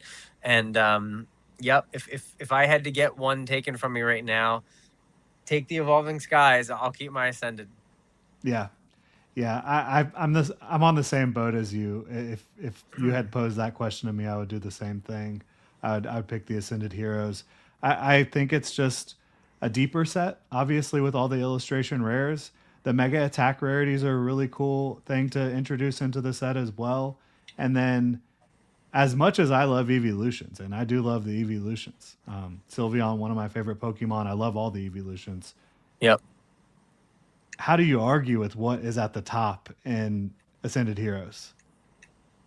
Yep. And the middle and the bottom. Like, yeah, it's the whole thing. I think the top is better. I think every level's better. Yeah. I really do. The Midweek Machamps, shout out to Jake and Ricky. They did a phenomenal breakdown maybe a month or 2 ago, just going head to head, 1 for 1. And Ascended Heroes just blew Evolving out of the water. Not only like monetarily already, but just artwork, and just after you get past the top 10, Evolving Skies drops off a cliff and Ascended goes on for pages. So but yeah, I'm curious just in the chat, those of you that have been here for both, or even, obviously if you just know what Evolving Skies entails, what set do you like better overall, just as a whole, like Ascended or Evolving? Because, man, for me, it's not close. Yeah, and we can take a look here at both of them really quick just for fun. Yeah, sure. So obviously we have Ascended Heroes. We'll go back and look at Evolving Skies first real quick. And so obviously you have, the Moonbryon, the Rayquaza VMAX, which I prefer the Rayquaza V to the VMAX. I don't think that's a very popular opinion, but I like most of the alt art Vs better than the alt art VMAXs. They're just like the actual Pokemon. It's not like the gimmick, right? That's my take on that. I think I actually agree with you. Definitely, I like the Umbreon better. I do like the Sleepy Espeon and Fusion. It's a great one, right? I would like probably take that over better. this Espeon. I think you're right on that one. Go down to the Leafeon. I actually Leafeon. do like the VMAX Leafeon. Leafeon is my favorite evolution. I love both. I like the Leafeon better from Crown Zenith. Crown Zenith. Yeah. Crown Zenith, Leafeon, and Glaceon are better in my opinion. Yep. I'm with you there for sure. Definitely, I like the Glaceon better though. The Glaceon V. The Glaceon V I like better. The Sylveon V I like better. And definitely the Umbreon V. So, yeah. The Glaceon VMAX is cool with all the different Pokemon. And I do like when they do that. Yeah. The Glaceon itself, though. Yeah. I'm a sucker for a sleepy Pokemon. Absolutely. And yeah, the Sylveon has like Zenith, Marshadow, and Eevee, and Vaporeon, all sorts of stuff going on there. The Moonbryon doesn't have any other Pokemon in it, does it? No. Not that I'm aware of. I don't Yeah. think so. Dude, if we discover this, imagine if we were the first ones to discover a shadow Pikachu. Yeah, We would right. go buy out all of them really quickly. There's a No, Pikachu in the moon. Um, yeah. yeah. But Chris, yeah, you get Daredevil. into the rainbow rares, right? And Yeah, well, then you can't skip over the Noivern, like Chris said. The Batman Noivern is Noivern one of is my awesome. favorite Pokemon. And you know what's awesome? This is Arita. Arita, right? Yeah, Yeah. Arita. I guess he's on record of saying that this card was inspired by Batman. Yeah. That makes it so much freaking cooler. Like Yeah. And I'm a huge Batman fan.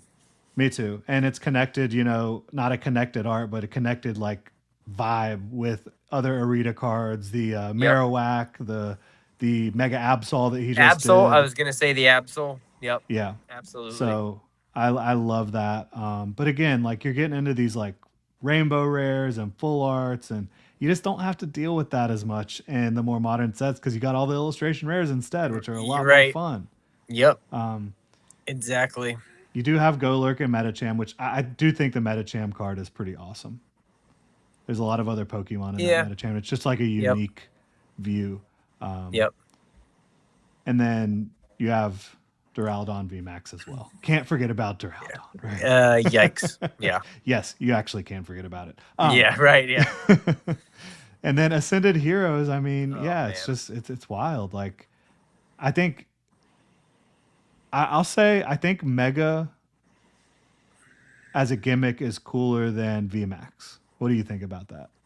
Oh yeah. Not even close. Okay. Mega So- is way because it's almost like a third evolution when it comes to Mega, whereas the VMAX, I liked it in the game more than I like it on the cards. I like the raids, the den raids in the game, and I like some of the designs of some of them, but on the cards with the cloud hats, I mean, Yeah. they just really got addicted to the hats for 2 generations in a row. You got the cloud hats, and then you got the crystal hats, like Yeah. just and the terrestrialized Pikachu is pretty awesome though.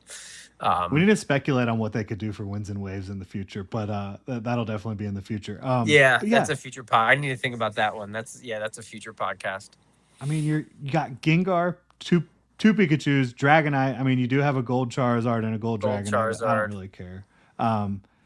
Rocket's Mewtwo, I Lily's like that. Clefairy. I like that one better than the Destin Rivals one, personally. I do too. It's a Rita. It's classic. I love it. Yep. It's for me. Yep. Lily's Clefairy. I will say I like the Amazing. Lily's Clefairy better in Journey Together. Oh, I like this one better. I do. I like. They're both great. They're similar, different art obviously, but like similar vibe. And Zoroark is amazing. Zoroark reminds me of a Yu-Gi-Oh card. Love it. Yeah. Obviously the Mega Feraligatr, Mega Meganium, and Mega Emboar. The Mega Attack rares are awesome. Love Yeah. them. The Gengar and the Dragonite are just so top tier. Yep. And then it's just like Scraggy, and then pages and still- pages look, of look awesome at cards. the Erica, the Meryl, Yeah. And I Team Rocket's love Mimikyu is great. Team Mimikyu. I Ours is love Fighting Spirit. I love that card. Amazing card. Amazing. Yep. The And- Dugtrio. Psh, you kidding me? Yeah. Getting ready to rob a bank or rob the breaking into the coin the gambling casino for kids. Yep. Love the score button. It just goes so much deeper. It's crazy. Yeah. And I mean, there's still so many good cards that we still haven't even Still got to. going. That Beautyfly. My Yeah. wife loves that card, and she awesome. doesn't like Pokemon. And I love the Weavile. I love Ethan's Macargo. That's like perfect Cargo. with the How Ethan. that's an $8 card. I have no idea. Yeah. Going up to Mount Silver. I mean, come on. Like it's Yeah. just That yeah. Mistravius card is a cool illustration too, I think. so the Trevenant, amazing, nice little. Ops Trevenant. I need to get that card actually for my binder. Yeah, it's a good one. Even like, Galarian I mean, Salazzle is a cool card. It's just now starting to drop off, whereas Evolving Skies did like 5 or 6 rows ago. Yeah. So It's crazy. I think we can rest our case there. For sure. Yeah, for sure. But all right, man, you ready for yours? I think I'm ready. Let's see. Okay, this is an odd one. I thought we might as well get wacky first episode. Would you rather so you have to give up each one of these types in your collection, and then also moving forward, every pack that you open will only have said types. Okay. Would you rather only have and open fire, water, and grass type Pokemon for the rest of your collecting career, or every other type combined? So you have to give up every fire, water, grass, or you can keep all your fire, water, grass Pokemon, and you have to give up everybody else. I have to be honest. It is not close. Really? Not close. Because of Sylveon, isn't it? Sylveon, Ceruledge, Gengar, man, Lucario. I should have made Psychic in there. Yeah. I mean, Psychic and Dark are some of my favorites, and yeah, I love Electric. It's too easy to just go with the ones where I have so many more options. You have so many more of. Yeah. I know that fire, grass, water, that's kind of like your iconic starters, right? All that stuff. And if you ever look, there's a website that has the count. There's like so many more Pokemon of those three types than any other that you're eliminating. So now think about wait a second though. You're eliminating like 60 to 80 or like 60 to 70% of Pokemon with fire, water, grass. So I mean, sorry guys. Yeah, it was nice knowing you. Yeah. And look, that would be horrible. That would be absolutely awful. Wait, but what? No, why would Galarian? It's a whole new. Yeah, I don't know anything about that. True. It's a whole new place. I don't think that's true. I don't think that'll be true. But I don't know. Maybe. Yeah. But yeah. So I would definitely go with the latter. Just okay. No, if I just have to think of my favorite Pokemon, like top 6, top 10, 15, 20. Most of them are not fire, grass, or water for whatever reason. And maybe that's because they're the starters. Like, I love the starters. Right. I was going to say, that's why I picked it. Because it takes out every starter from all 9 generations. Which is pretty brutal. That is brutal. Yeah. I personally would, that actually would be too easy for me. I would keep water, fire, and grass. Yeah. Oh, shout out to Gio. Got Ethan's Macargo today. Thank you for the super chat there. Oh, thank you, Gio. Appreciate that. They ripped it. First time they ripped Ascended Heroes, got Ethan's Macargo. Nice. That's a cool pull. I love that card, man. I really do. It is, yeah. It's awesome. Somebody mentioned the Chinese Ceruledge. There it is. Exclusive. Yeah. It's a really good one. You just had that in your top 50 that you went through, right? Yes, absolutely. Yeah. Any full art it's so annoying that like this is not a full art. This is a full illustration. I have to clarify that every time. Yeah. I mean, tomato. Yeah. But if you say full art, you're obviously referencing something completely different. Right. So fun, Cyan, would you rather? To get things going there. Yeah, for sure. That's going to be a reoccurring one for sure. Yeah, we got to do that every time. That's and you got guys. Let us know in the comments below if you're watching live or after the fact which segments you like the best. We will listen to feedback. Definitely, will listen to feedback. This is an interesting question just to look at real quick in between segments. Do you feel the pull rates have dramatically changed over the past year? I mean, it's easy to look at pull rates for each set through TCG Player or a lot of different other sources, but certain sets, yeah, it's different. Prismatic Evolutions, pull rates felt different because there was no illustration rares. The special illustration rares weren't super difficult to pull. You get into Journey Together, a little bit smaller set, more I mean, it's different for every set. Yeah. I think it might feel different because there's smaller sets coming out right now. Set size matters big time. When you look at something like Cosmic Eclipse. Cosmic Eclipse is a huge set. Fusion Strike is a huge set.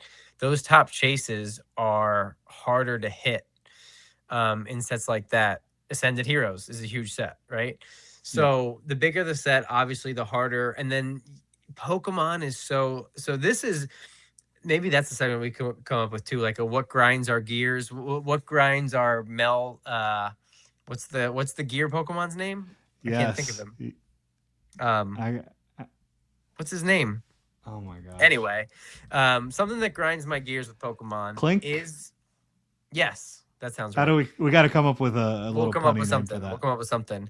So, Pokemon's inconsistency throughout, even within the same era, and like just with not just hit rates, but like the consistency with, I mean, they've kept the gold cards for the Mega. I guess they've done a good job so far with the Mega, but it drives me crazy. Like, okay, ME1, Venusaur on the box, Venusaur SIR, ME2, Charizard on the box, Charizard SIR. Where's my Blastoise? Blasty's It's one of got to my be coming. Where's my It's got to be. Blastoise? And Why that's does going to be one of the Blastoise get best. no love? He's never on boxes ever. Yeah. On booster box. Like, what are we doing? Like, so few illustration rares for it's only 151. That's it. Like, stuff like that. I love the bird trio: Articuno, Zapdos, Moltres. When they give us 2 out of the 3, like, it absolutely drives me up the wall. So the inconsistency is always going to be there. Pool rates, they get hard, they get easy. It's all relative to the era, to the set, to how Pokemon's feeling that month, I guess. Yeah, for sure. And I think a lot of it is intentional. Maybe they thought with Prismatic that the Master Balls and Pokeballs would be like more exciting for people than they actually ended up being. They were way bigger in Japanese. A miscalculation. For sure. For sure. But yeah. So our next segment here is going to be. Yeah, clink clang, clink. Cling clang. Yep. Our Senta scorching take. We've got a hot take. Each of us has brought a hot take to the table here. Why don't you go ahead and give yours, and I'll do mine second. Okay. I can start if you want. You start. You start. I'm second guessing mine. I don't know if I want to go down. I don't know if I want to go down this road again. So my take is that investing in singles, raw singles, is much better than investing in sealed right now. I don't feel that way all the time in the hobby. I don't feel that way before the boom, during points in the boom. But like when you're talking about a Chaos Rising booster box coming out at 250, I mean, maybe it gets down to 230, something like that, versus there's all these different plays you can make on the single side that just make so much more sense and that are so much more obvious that these cards will be much more valuable in the long term and maybe even in the short term, depending on how different collection boxes and things like that are printed with promos and illustration rares. I just think there's so many more obvious plays. I like that a lot. You recently went over a card in one of your videos that I actually spec'd on that I love, and that is the Ninetales from Obsidian Flames. And when you look at that card's growth in the last like 10 months, it outperforms most sealed products. Yeah. At the entry point that you could have gotten in. Yeah, if you got a Destined Rivals booster box at MSRP or 200, okay, maybe, but how many people were able to pick up a quantity of and easily get Destined Rivals booster boxes at that price point when you could have went on TCG Player like someone did, and you could have bought 25 copies of the Ninetales Obsidian Flames from 4 different reputable sellers that have 10,000 sales. Click, click, click, click. You get them in the mail, and 20 out of 25 or actually super minty, real near mint. You 10 a couple of them, and then all of a sudden you have 15 copies for absolutely free. Yeah. Not only can you just have them grow in value by themselves as singles. But yeah, then you can also make the grading play. And so Yep. there's just so many ways to do it with like just look at popular illustration rare Pokemon right now that are cheap. Like it's simple to do. Or promos. Like promos are a great place to look. Like the Mega Gardevoir Mega Attack Rare promo is under $10. Like that is screaming like I bought a lot of it. I'm not gonna lie to you. The Alakazam I showed earlier, this Alakazam, I just picked up 10 copies of these during the Mayhem sale. These are like $12. Yeah. It's Alakazam. Mm-hmm. And how It's a, about I think like the Zekrom standard ETB promo makes yeah. so much Oh, sense because it's like yep. $10. The 10 bucks. Yep. regular one is like $120. I mean, excuse me, the Pokemon Center one is like $120. Yep. And you have a ETB that is just going to go nuclear. Already has kind of, for such a new box. Right. Yeah, that one makes a lot of sense. For sure. Alakazam makes sense for sure. So yeah, that's my hot take is I think you could do a lot better right now if you're making smart plays in the single space than the sealed space. Yeah, I agree with you because of the entry point at which sealed has gotten to. Yeah, I agree, and it's obviously if you can go get it at MSRP and you can like buy a case at MSRP, yes, but like who has the ability to do that right now? Right. Yeah, nobody. I'm gonna do it. I'm gonna do it. Destined Rivals. I think not only is Destined Rivals one of the most overhyped and overrated sets in recent Pokemon history, but I do think at some point in the next 2 years, Pokemon pays attention to the secondary market. You can't convince me otherwise. And because look, they put out a public statement about Prismatic when Prismatic was just getting scalped and ETBs were $200. They crushed it into the ground, right? Destined Rivals came out like 5 months later. They had to get ready for the 30th. They didn't have time in the last year to really address the Destined Rivals situation. Obviously, booster boxes at one point ran up to 700. I think they're sitting at 600 now. Yeah, just under, right around just that under point, 600. Yeah. Other products have started to elevate because of how expensive the booster box is. Supply is drying up big time. Prices are rising. Pokemon sees that this is happening.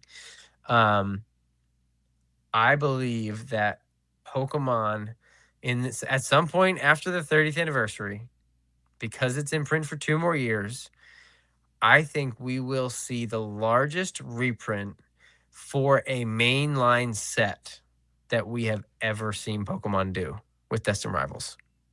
I think it will be bigger than Chilling Reign. It will be bigger than Roaring Skies. It will be bigger than Evolutions.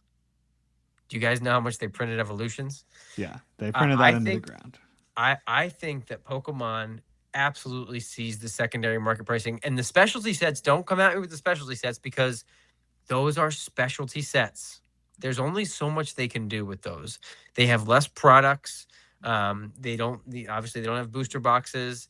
You have UPCs and different stuff, and they printed Prismatic as much as they could and realized they couldn't do anything with it. Well, they can reprint booster boxes. They can reprint bundles with Destiny. I think eventually, at some point in the next 2 years, I think the UK just got one. Mm-hmm. Destiny Rivals booster box reprint. I think there was ETBs recently in the States here. Yeah, and did they ever come through Costco yet? I don't think so. They're supposed to come through Costco and Sam's Club, I believe, in some kind of bundle, 2-pack or something. But I think that Pokemon pays attention to the secondary market, and the reason that I thought Destined Rivals was overrated, I was a little underwhelmed by the Team Rocket Pokemon. Yeah, I love the Ho-Oh and the Cynthia's Garchomp, but for a year we knew that there was a Team Rocket set coming and Team Rocket this, Team Rocket that. We didn't get Jesse and James. Honestly, the Meowth is like probably my favorite Team Rocket card. So good. I just thought the Team Rocket's Pokemon were a little weak. I'm not a huge fan of the Mewtwo. I do like the Moltres. The Nidoking is okay. I'm not that big of a fan. I hear you. I absolutely hear you. I'm going to disagree on it being overrated, like subjectively and objectively. I think that there's stuff for everyone in this set for the most part. Pokemon fans, like there's something for everyone. And then for me personally, like I agree that Team Rocket's Mewtwo is not really for me. I like the one from Ascended Heroes better. Um, but Cynthia's Garchomp, Ho-Oh, Moltres, incredible. And then the illustration rares are just so freaking good. Misty Psyduck, Misty Lapras. The non-Team Rocket ones, correct. Yeah, Ethan's Typhlosion. Like keep scrolling down. Yeah, Team Rocket's dies Meowth. off. It dies quick here, man. It dies quick. Okay. I mean, we've got, again, as you mentioned, Cynthia's Roserade, not Team Rocket. Blaziken, not Team Rocket. Shaman, not Team Rocket. Kangaskhan, not Team Rocket. Rapidash, not Team Rocket. What'd you say about the Houndoom? Weak. I like it. I do think, however, though, like you just did not include any characters outside of Giovanni that are popular. That anybody cares about. Nobody even, what is that? Arvin, that guy? Or what's his name? I forget. Archer. Archer. Yeah. I mean, yeah. It's like, yes, these are named characters, but I don't think anybody really cares that much about them for the most part on a wide scale. They weren't in either of the first two games, right? I think that Team Rocket's Ariana like wasn't officially named until later, but like was in the game. Okay. If that makes sense. I can't remember exactly. But again, it's like you don't remember anybody except for Giovanni and Jesse and James. Jesse and James. Absolutely. Yep. And so I do think people that complained about Jesse and James not being in the set are right. I do. Yeah. It's a Team Rocket set. I mean. So. Yeah. And so many of like the Jesse and James Pokemon are in here. Mm-hmm. It's not Jesse and James. Not with Jesse and James. Made no sense. And I just would have loved to get Coughing and Ekans, and that would have been so cool. But what are you gonna do? A card that featured Meowth and Jesse and James. Oh, come on. That would have crushed. Yeah, absolutely would have. So there's some missed opportunities there.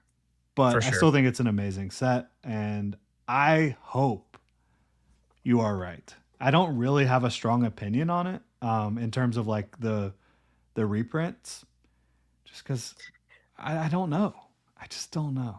It's it's unprecedented for a set to be that expensive, and I think Pokemon sees that. Ascended Heroes, I mean, it's kind of the same way. Yes, it's pulled off a little. 180 a booster, but ETB, but again, it's a specialty set. It's a little different.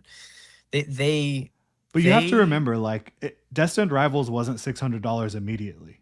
It was $250 and then $300, and so like it happened fairly quickly. But it went up pretty quick. Ascended Heroes is still new. I mean, this ETB isn't even 4 months old yet. Right, it's in at 180, 185. I mean, yeah, that's true. And like the reports from people that have distribution are that there's no more Ascended Heroes till after the 30th. Yeah. You're telling me that's not going to, Yeah. Yeah. They got a lot to print. We'll see what happens. It's just a tough spot. It is. But I really hope you're right, because I think it would be great for Destined Rivals singles to drop down in price to be more affordable for people. And most importantly, like, the ability to actually go buy it, find it at a reasonable price. Right. To do whatever you want, rip, hold, whatever. That'd be great. Yeah, those are good Send Scorching takes. I think that was a good first. That was a fun one too. And now this is a good one you came up with. I'm excited. Is it you come up with? Is it time for Oddish? Nice. All right, I came up with this segment, so I don't know how I thought of it, but I just thought it'd be fun to kind of go through. There's a lot of goofy cards and a lot of just odd artworks and stuff throughout Pokemon's history. So I thought it'd be fun for every episode for Jordan and I to just pick one card that is just a little bit odd and just kind of look at it and take a look at it. So my pick for this week was, do you have it pulled up? No, I don't. I should have gotten that Oh, done, shoot. huh?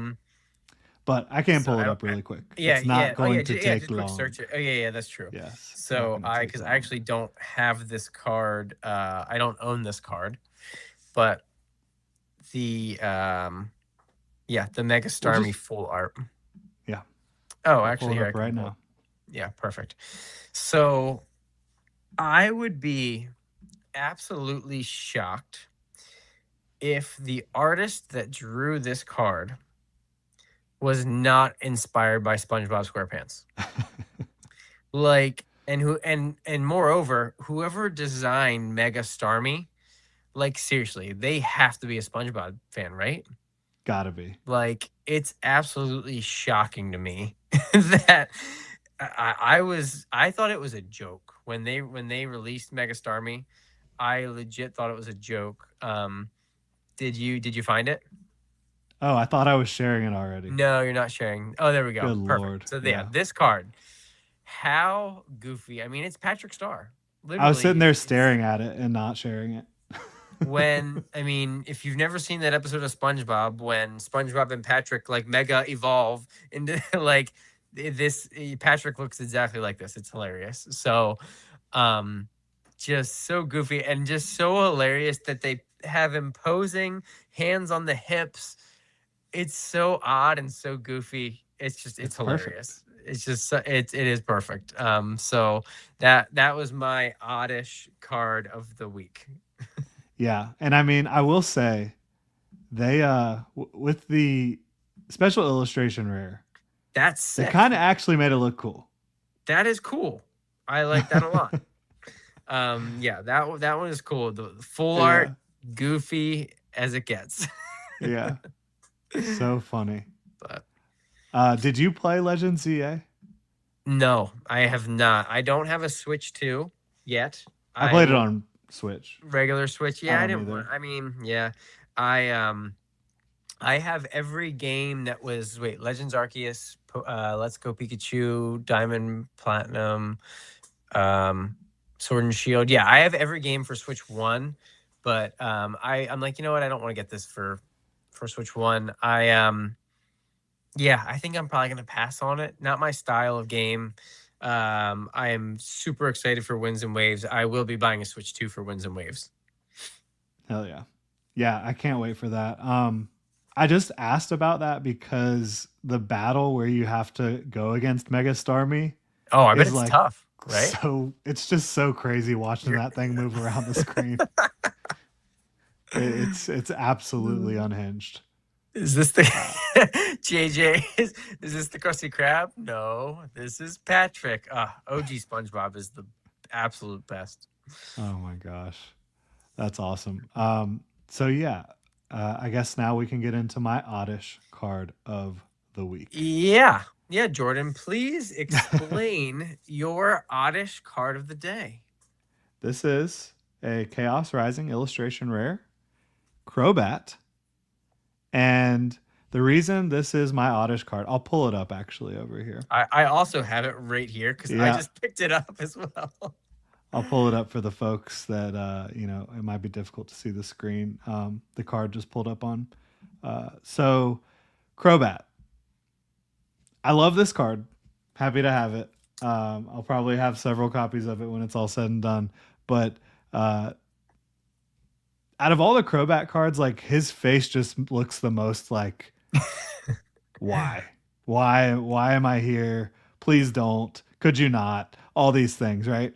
But the real kicker is the ability. Nighttime maneuvers. I mean, come on, people. Come on. Well, and you know what's funny? What is Crobat doing in the city? I don't know. That's a good point too. Like he's in the caves, he's out in the wilderness. Like he's what are you clearly doing here, lost, right? He's clearly lost in the city. He Home Alone 2'd it, and he's definitely nighttime maneuvers. Okay, that's a good one. I Yeah, gotcha. Yeah. Who is the terror that flaps in the night? that would be Crobat. Absolutely. Nighttime Oh man. maneuvers. And I gotta say, Incredible stuff. again, Gen 2, I love Crobat. I I do mean, too. they really saved the hatred. Like, people hate, um, hate Golbat and Zubat because you just ran into them time after time after time in Rock Tunnel Yeah. and in all the places. And it's like, but then Crobat came out, and it's like, okay, actually a powerful. We got the third evolution. Like, I dig it. I like Crobat a lot. So Yeah. Crobat saved the evolution line. for sure, yeah, for sure. But no, Yeah. And like good pick. literally Zubat as a child is like the most annoying thing in my life Yeah, outside of like probably having to take out the trash. dude, I spent like half my money on repels. It was crazy. Like, as play is because Yeah. you don't want to deal with them. Yep. So funny. So yeah, nighttime maneuvers is my oddish pick of the week. There. Nice, love it. Now we've got a couple more segments. Our final segment, I think, is really interesting. Shoshan asked quick if you could pull up Yeah. Gengar 94. Do it for him real quick. I don't know which Gengar that is. Is that from what set is that from? What set is that from? You just that type would it help in. me out. Is it? It's not Ascended, is it? I'll just Google it real quick and see what. Yeah, that's what I was doing. Gengar 94 out of 165. It is from Scarlet. Oh, it's from 151. Yeah. Oh, that card's amazing. Yeah, it's from Kamiya. This card is crazy expensive. It's from 151. This is really expensive. Pull that up real quick. The reverse holo of this card is stupid expensive. And in a 10, oh my gosh. Yeah. It's saying 225, but I think it's more expensive than that, actually. More expensive? What's it in a 10? Like 1,000? No, sorry, that's what I'm saying. In a 10, it says 225. Oh, okay. I thought it was more than that. But it's all over the place. Well, because there's a non-holo and there's a holo and a reverse holo, right? Yeah. So yeah, I mean there's sales here. 225, 206. For the reverse. Yep, the reverse goes crazy. Wow. Yeah. Oh, yes, that's right. That's the one I'm thinking of. There's a Cosmos holo as well. Oh, yeah. The Sam's Club. That one goes crazy in a 10, like $1,000, I think. I love that Gengar. That's one of my favorite Gengar artworks of all time. I think it's so cool. I like it. I don't know why. Kamiya's just not my favorite artist. Really? I like the style. I like the kind of like weird shapes and stuff in there. It's like super trippy, some patterning. It's not Shinji Kanda unhinged. Shinji, yeah, right. Oh, really? I think Shinji's a little more unhinged. That'd be a good. That's a good podcast idea. We can go put them up side by side. There's a website that you can search by artist, and it'll pull up every card from the artist. I forget the name of it right now, but we can. There's multiple. I always look at Cerebi or Cerebi. Yep, that's the one that I look at too. Yep. That's a good future segment for sure. Artist via artist. There's another one too that you can look at too, but yeah. So this is nice. Pulled that Gengar holo and graded in a 10. Sold about 2 weeks ago for $250. Congratulations! Nice job, Fuzzy Squirrel. I see you all over the place in everybody's chats. Appreciate you hanging out with us.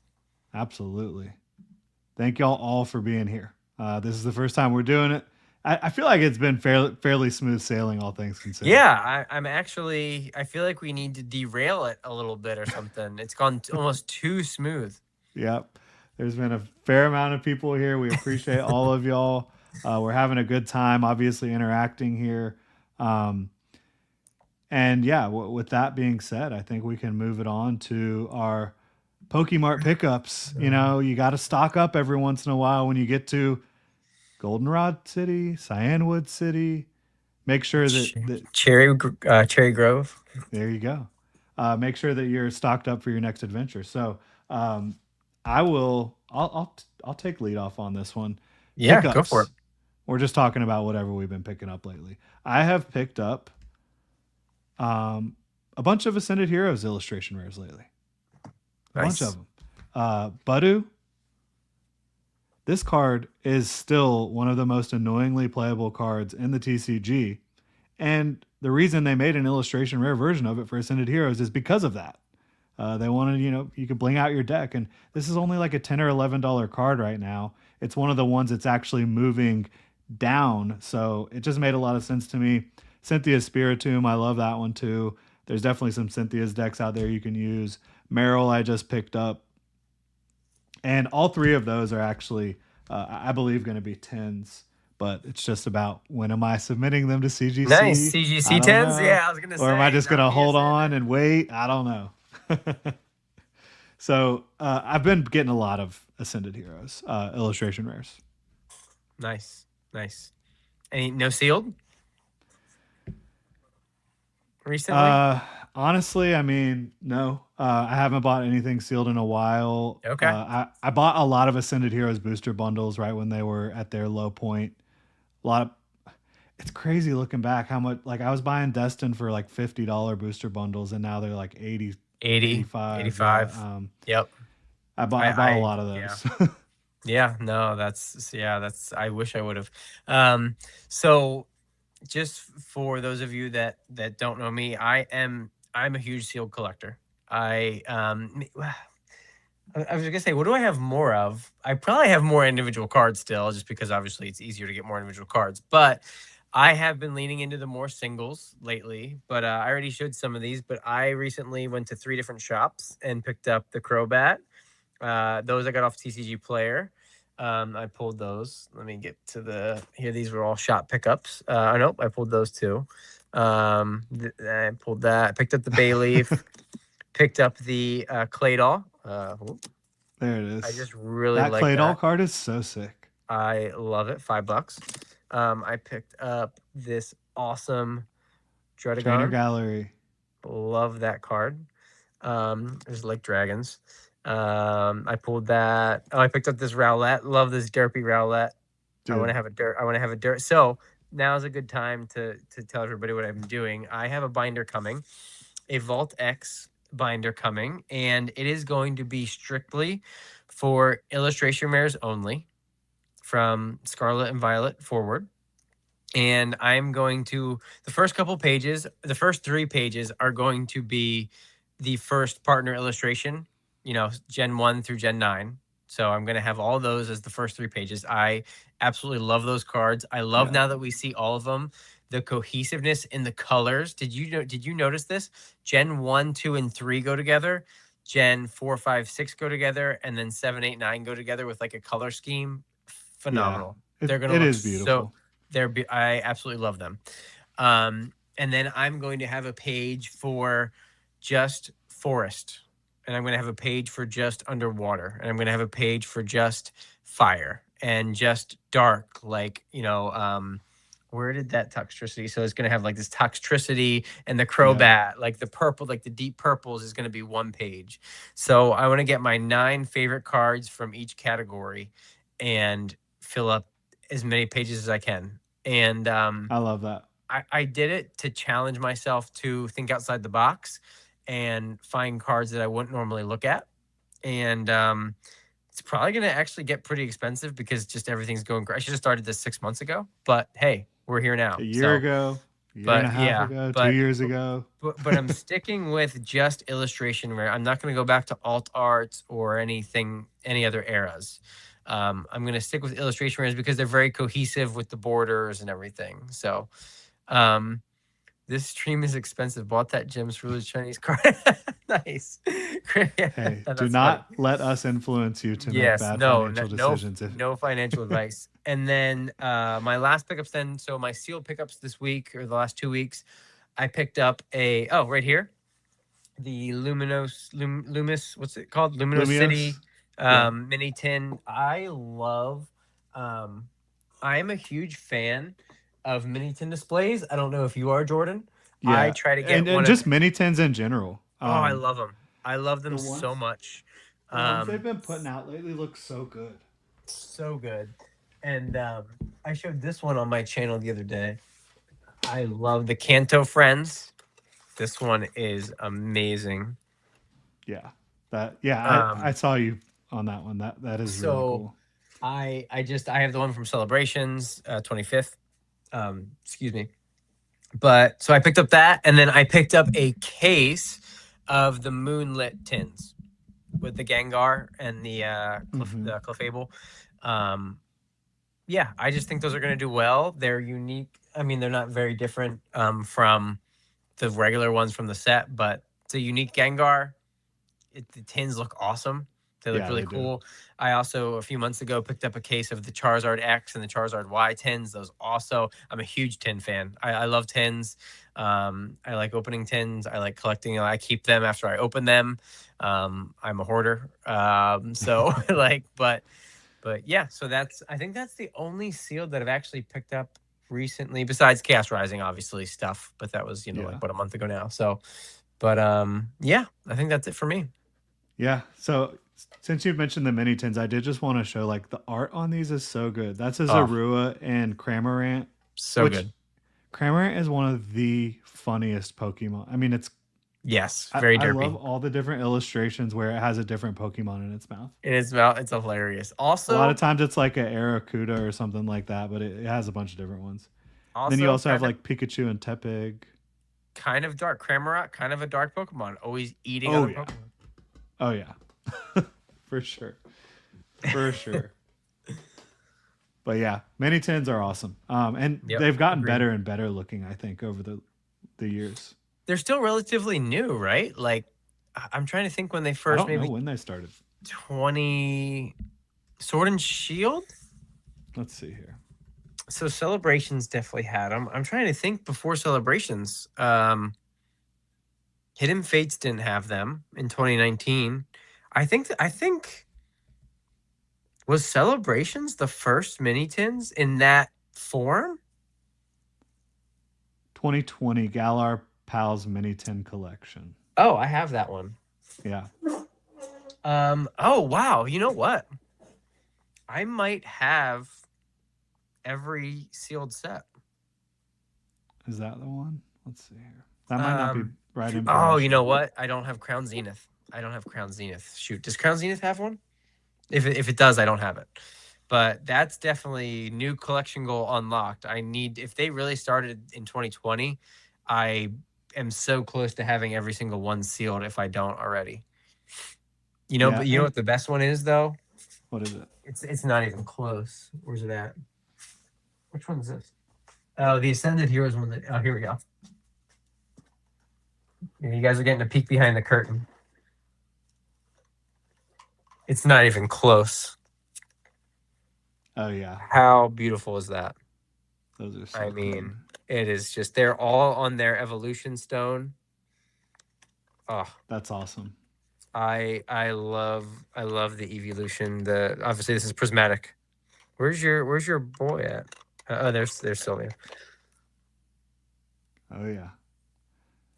Yeah. It's so But that funny. Like I know obviously Sylveon is like the least masculine evolution, but it randomly hit at the right time where oh, it evolved and you fairy know, types just was new. It was just destroying everything. one of my favorite Articuno is not very masculine either, and is maybe depending on the day is my favorite Pokemon. Yeah. So it's yeah, who cares about all that stuff? You like what you Contrasting like. Sylveon with Cerulege is pretty hilarious. Like two totally That's different vibes. But yeah, hey, right. Yeah, that's the for sure. beautiful thing about Pokemon. It's great. Great. Um, so that gets us to our final topic here. Yeah. The main topic. Yeah, final topic. 2 Uh, hours in. yeah. Appreciate all of y'all still here with us. So, the Pokemon market over the last, I'd say, about month feels like it's slowing down a little bit, at least when it comes to like TCG player sales of sealed product, and Yeah. not like it isn't selling, but like the prices have started to stagnate a little bit on a lot of stuff, and in some cases even moved down just a little bit. Part of that, prismatic reprints obviously had a big impact on that, but outside of prismatic reprints, there's still some stagnation. And I do feel like the hype has been a little calm. I think it is I think it was actually Anthony said that we're in the eye of the storm right now. Like it's Mm, calm because the eye, and there's a lot of truth to that. We obviously, we all know what's coming, but it definitely feels like there is a little bit of a calming right now. And some of the hype has died down. We're only going to get one more English set here for the whole summer with dark pitch black, and I think it'll be popular out the gate, but then I think it will, like, the Chaos Rising hype has died down significantly. I wouldn't be yeah. surprised if we start seeing the singles drop even more. I know some already have, and if we see them drop a little Yes, more, they've dropped a lot, and I a think that lot they will now, continue yeah, to drop a little bit I, more. I think I think they will. Wave 2 is coming this week. Yep. So I know that my one program that I'm a part of, they said they have the Wave 2 of ETBs coming this week. I didn't get any, but So they're coming. on TCG Player right now, there's now booster boxes of Chaos Rising for 222, including shipping. Ooh, and Wave 2's hitting this week and next week, so That might already be like a interesting. little early wave Probably. two It probably is. situation. A lot of those stores probably know what they have coming Yeah. in. So, um, yeah, I think that I think it'll be a calmer summer than last summer, because last summer Destined Rivals came out in May. So Destined Rivals was nuts. And Black Bolt and White Flare, as many people that hated that set and the black and white sucks, sure was opened a lot. It sure was bought up a Yeah. lot. I loved it right from the start. It was love or hate the era. 156 illustration rares. It's going to be popular. Yeah. So we don't have a specialty set coming this summer. Obviously, we get it in September. So I absolutely think there will be way more of a slowdown this summer than there was last summer. And I think it'll be a great time to pick up some singles. Any sealed that you want that dips. Hey, guys, I mean, like I said, not financial advice, but I'll say what I'm doing. Any 10 to 20% dip in any sealed that I've been looking at, I'm snatching up, Yep. especially Ascended Heroes. Yeah. For sure. Any, like, when you look back at December and everybody's talking about One Piece, and, One Piece is, that's where you should be putting all your money and everything. So, shout out to Mimic Brew. You'll see better Hey, percentage gauge what's just up, Brew? stacking Xerneas IRs at 15 than Chaos Boosters over the next year. I agree with you. And I told you that the other day, man. Your best take yet, the illustration rares, absolutely. And I know you've been talking about illustration rares forever. I am 100% there with you. Xerneas at 15. Ampharos is under 15 now, under 14. Yep. I, I still think it's crazy that Tauros is like $6, Chespin's like Dude, $8.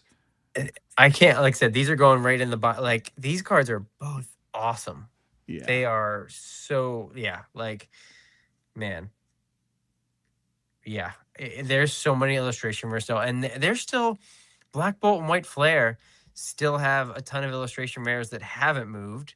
Yeah. Rest in peace, Dweeble, who is $65 now. Oh my gosh. Dude, I want so that binder that I'm telling you about, I'm putting together a crab page because Krabby, right? Yep, And obviously. I wanted to get every illustration rare, which my boy Krabby has nothing. Like, Krabby has like 8 cards in the entire TC. It's crazy. Just An absolutely OG 151 busted Pokemon with no cards. with nothing. It's like not even a freaking full art. It's insane. But anyway, I'm putting together a crab page, and I think I'm gonna have to suck it up and just pay $65 for Dweeble because it's amazing. I need it. Like, Yeah. but anyway, yes, Mimic. I love the Chespin too. I love the Chespin. It's so good. And I just Yep. did a video today on Atsushi Furusawa, the illustrator of the Chespin. They have done so many great illustrations. Just look through 20 Frokies all. Yeah. That's surprising, honestly. So you like quality Mimic? Like they're no Yeah. gradables? Wow, Yeah, I that's think that's crazy. definitely what he's talking Interesting, about. because I heard I think it was Jodo Jake just talking Yeah. about how amazing the quality for Mega era has been. Like, Yeah, there's no incredible. doubt about that. And I also have noticed, just like at my local card store, there's so many people just turning in the illustration rares they don't really care about. Like if it's not a chase for them, they'll trade it in to Yeah. try to pull and rip more, and they don't care if it's gradable. Because I've found so many gradable copies of illustration rares from Ascended Heroes, from also Chaos Rising, Perfect Order, and I think that that's a great thing to look at right now. Obviously, if you were doing PSA, you have to pivot a little bit for the moment, but CGC is out there. Yep. And there's also tons of other grading services that you can look at. I can't really speak to that, but yeah. So is Mimic Brew saying the quality hasn't been as good lately? I guess. I think that's what he's saying. Yeah. I've had good experience, but maybe I've just gotten lucky, like at the card shop I go to. You know, Yeah. this is definitely a very like just your experience can be completely different than someone else's experience at a card shop. Yeah. You For sure. just never Different know what batches. people are turning in. Centering is very sheet dependent too, right? Every individual sheet. So you could get a booster box that every card is off center in that box, and then your friend down the road got it from a different spot, and his are all perfect. It's Yeah. So yeah, that's how it goes. I think that when it comes back to the market talk, like I really do think that Pitch Black is going to be hype. I think that Yeah. that Mega Darkrai by Akira Igawa, shout It's out, incredible. It's incredible. one of Akira Igawa's best illustrations by far. And they did it with a Pokemon that I didn't know how they were going to do this, because Mega Darkrai certainly doesn't look as cool as Darkrai just based off of like the basic generic animation of it, right? Or Right. illustration of it, design. Knocked it out of the park, and you've got like a totally like dark theme, and you've got a Slowpoke or Slowbro that looks really cool, and so I think that set's going to be pretty hype. And then I honestly think 30th is going to be insane. It's gonna break everything. It's gonna break everything. It's gonna be. There's gonna be literal blood on the streets. I know that they're going to be printing a ton of it. They absolutely are. I still think it's just going to be insane. Yeah, it is. Yep. And then moving forward beyond that, like I just think there's going to be so much hype that the Rayquaza set coming out. I mean, there's going to be. I guess in November for us. I guess it's so weird that there's going to be 4 months in between the Japanese release and our release. Yeah, and Like, if they do right. if they do a Mega Fates in January, which that seems like the most obvious thing. I think it'll be summer. Okay. It could be. It's too close to the 30, a specialty set, because I don't think Japanese is going to get their high class set. Okay. In December. In December, usually end of November, beginning December, because they already announced the Aura set, the Mega Z Lucario. Yeah. So we're getting that in November. So I don't think Japan, and they did not get one Celebration 25th year either. Yeah. One thing that I've thought November. about. So we started Mega Evolution with Mega Symphonia and Mega Brave on the Japanese side. That was Mega Evolution base set. Yep. Could they do another double Japanese into one English? Lucario and Rayquaza don't seem like they would mesh together to do a set, but they could. I don't think they're going to. I think in February we'll get the Mega Lucario Z set. I think that I heard people talking recently saying, oh, well, yeah, Winds and Waves is going to come out like March, so we'll get base set Winds and Waves. So. It's like, no, November. I'm pretty sure it's November 27. So I think they're just going to keep rolling with the 1-for-1s. And then I think we'll get our next specialty set, because we already got 2 this year, and then we'll get a specialty set in the summer, and then they'll probably end off with a banger one January in January 27 in Japan. We get it November, December, Japan 27, and then for us in 2028, just like Crown Zenith, ending off, and then bang into winds and waves. That's what I think it's going to be like that. And I think that's the first chance at any kind of slowdown Yeah, because it is that. seems like it should coincide with, printing facility being up and running, all the different infrastructure that Pokemon has implemented, not only with the Yep. printing facility, but New obviously buying generation. Excel, Yeah. Yep. buying the trucking, all the different things. But let's be honest, no one knows when anything is going to slow down. No one has the Right. crystal ball. Maybe someone can guess right?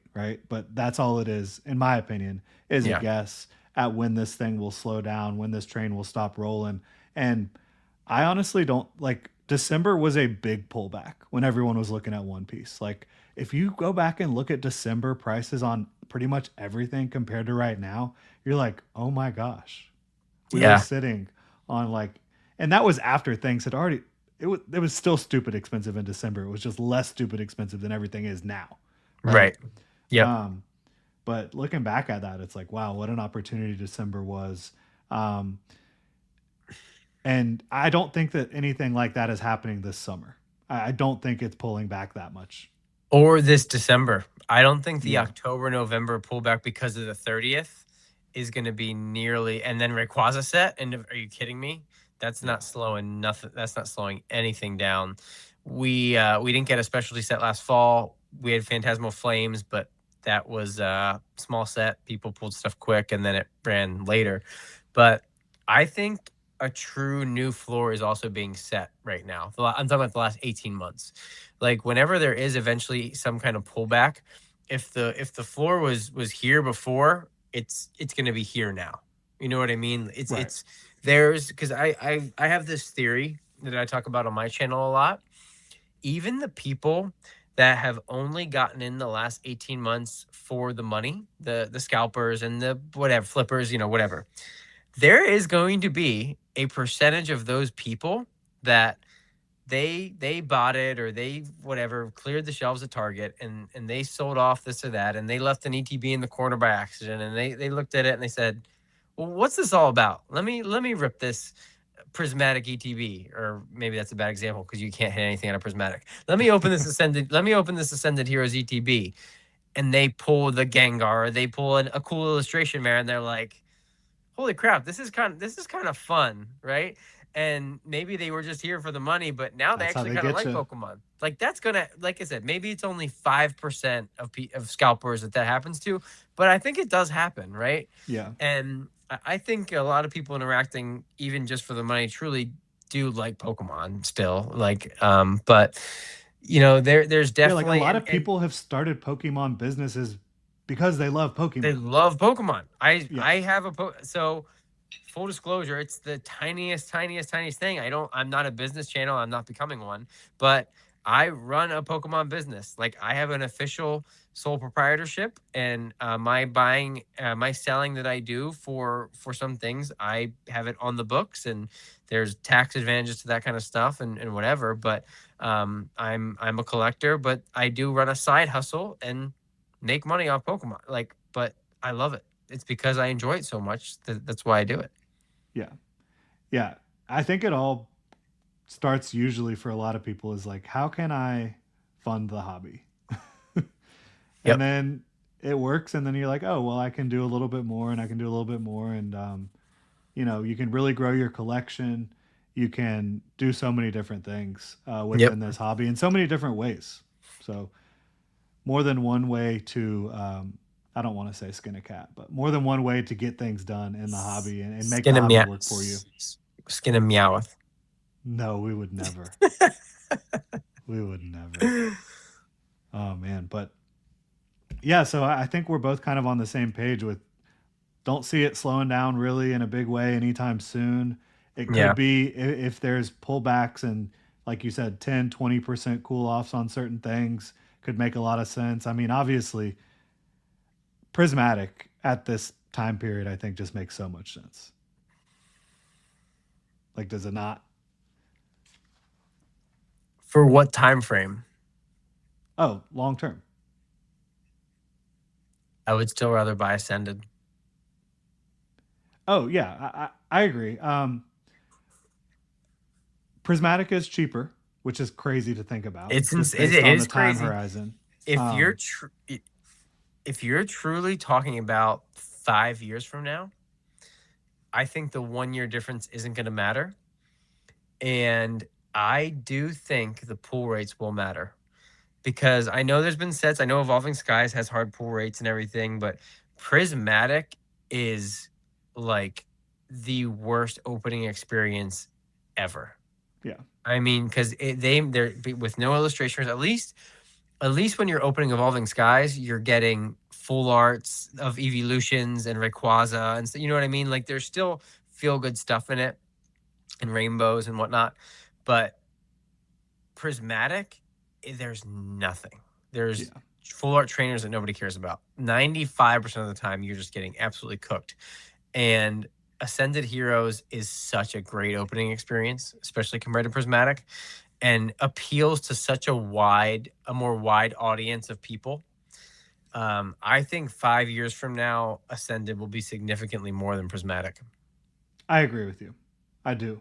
And I think Prismatic will be significantly more than a lot of other things, Yes, right? 100%. I'm not saying it's a bad buy, Yeah. but Uh, I'm with I you though. have all the Prismatic that I want. And Yeah. it's not a lot. I have like 80 TBs and some tins and some collection boxes, and that's it. Yeah. But Um, do you think I made a video about this, but I'm curious what your opinion was. A lot of people have been talking about how Black Bolt is like an incredible buy right now. It's 10% off of Prismatic. Like, what's your opinion on that?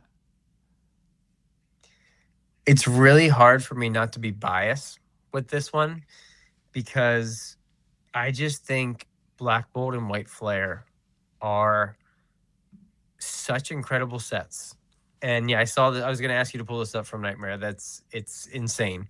Um, I do think the White Flare being a little cheaper than Black Bolt is warranted. Black Bolt is a better set, but when you encompass the whole thing, they might be the best. Um, what's the word I'm looking for? The best composed, comprehensive sets of all time. Yeah, Like they're absolutely. absolutely amazing. It's not the most popular generation, but the artwork is absolutely just the artists arted in that. You have god tier chases in the monochromes. I love the monochromes, the black, white, and the red. The SIRs are absolutely incredible. Yeah, And personally, I think it is a better set than Prismatic Evolutions. Now, I don't think that the market agrees with me. I don't think that. See, I don't know.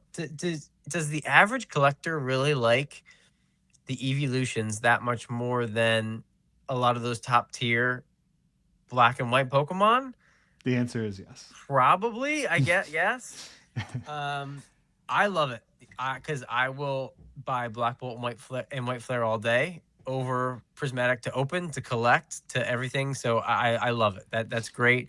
I do think that they will age very very well because when you look back 10 years from now, people looking back coming into the hobby 10 years from now, when they've made Black and White 3 video games, and if everything comes back around, like people are like, wait, what? Like a Yeah, hundred, like, oh, that was the first set. Because eventually I hope that they do it with every generation, that they do a set that is an illustration rare for every Pokemon, and it's like, hey, that's the first one, it's a great gen. Like we'll see what happens, but I definitely think it's in the current state of the market. I think Black Bolt and White Flare are very underrated. that's wild. Because I mean, I just think objectively, like 3 months ago, Black Bolt was $100 ETB and Prismatic was a $200 ETB. 220 Prismatic at 220. It was double the price of Black Bolt Yeah, 3 months ago, that's insane. Yeah, that is. and Yeah, now they're almost the same price. yeah. Like, That goes to show you, God. Listen. If you're still here, I think there's 50 some watching still, and yeah, whoever watches this tomorrow and in the next week, reprints can affect the market significantly, and for longer than you think. Um, that was a 750,000 unit ETB reprint that happened in the spring. look what it did. 220 down to 150, 145 you could even find it for. Yeah. What percent? What is that? 30%? That's a nice drop. And it's holding steady. They can do it to Destined Rivals. Yeah. They can do it to Phantasmal Flames. Like, It you just feels know, like the difference is like they said they were going to do it with Prismatic and they did it. And right. also, another point about Destined Rivals, and again, I'm not arguing with you to say that they're not going to do it because I just don't know, but it's just kind Yeah. of crazy. Like, they went after Surging Sparks, they hammered it. Yeah. They absolutely hammered it. And obviously, they probably did that because of how much hype there was initially on it. And there's And still a it good amount of worked. hype on it. Yeah, It worked. It sat it at did. 220, 230 in a booster box forever. ETBs were what, 65, $70 after that Yeah, reprint last year? I think they got under 60. Yeah, you could scoop them up. So Yeah, when they choose to, they absolutely can. The only reason they didn't come out with another statement for Destined or Ascended or any other set since Prismatic is because they came out with that statement and then they quickly realized, oh crap, we can't print enough. yeah, Like, if they would have came out with that statement again for another set, everyone would have just been like, yeah, okay, heard okay. this one before. You know what I mean? So, But they really have but hammered they did it. Prismatic. They did. And that's the 140, 145. That's obviously the floor for what it's going to be because they're never going to do a reprint that big again of the ETBs. Yeah. And but The one yeah, thing I would say yeah, about White Flare, though, um, it's also the newest Scarlet and Violet ETB. that's true. How is it that White Flare is the second cheapest ETB in Scarlet and Violet? It's because it's the newest, right? That's a Along good with point. Black Bolt. So Last set of eventually that will not be the case. Like, right. it's going to be one of the more expensive Yeah, ETBs in Scarlet and Violet, yeah.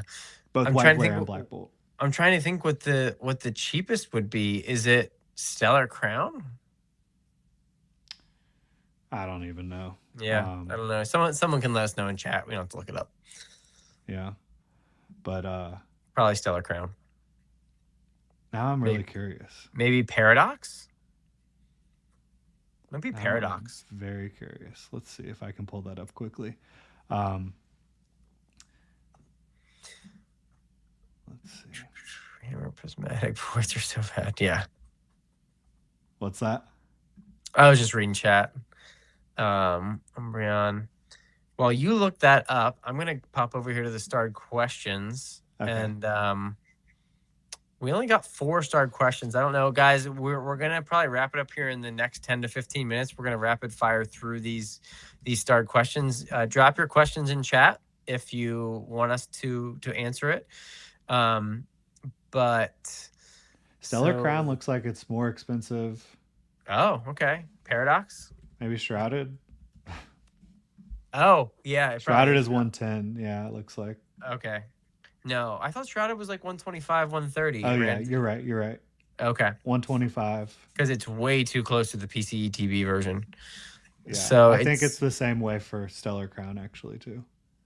That's crazy. Temporal? Twilight. Maybe? Wait, what? No, not Twilight. Yeah, it's 110 because they hammered Twilight last year too. Right, because of the ETBs. reprint. That makes sense. Yeah. So it's Twilight. That makes sense. Yep. Yep. That makes sense. And thinking about the fact that like right now Twilight is more expensive than Prismatic was in January.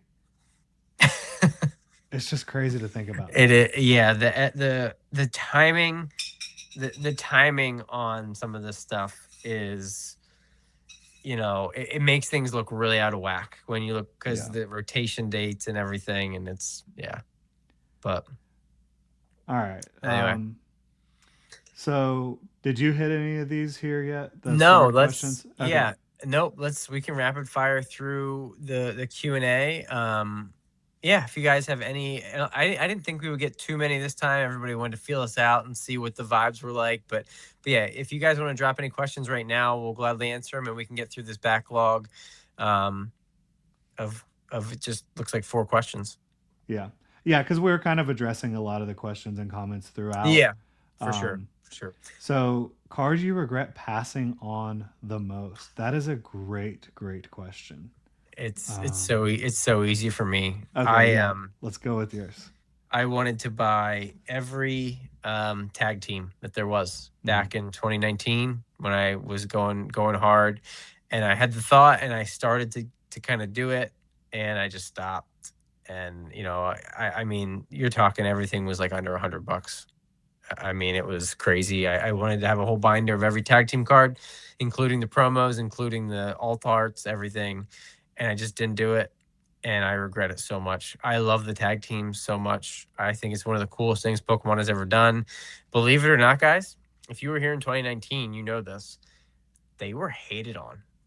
People did not like the tag teams when they came out. They were like, "Why? I just want my favorite Pokemon on the card. Why do I mhm. want two?" Like, I liked them from the start, but not everybody did.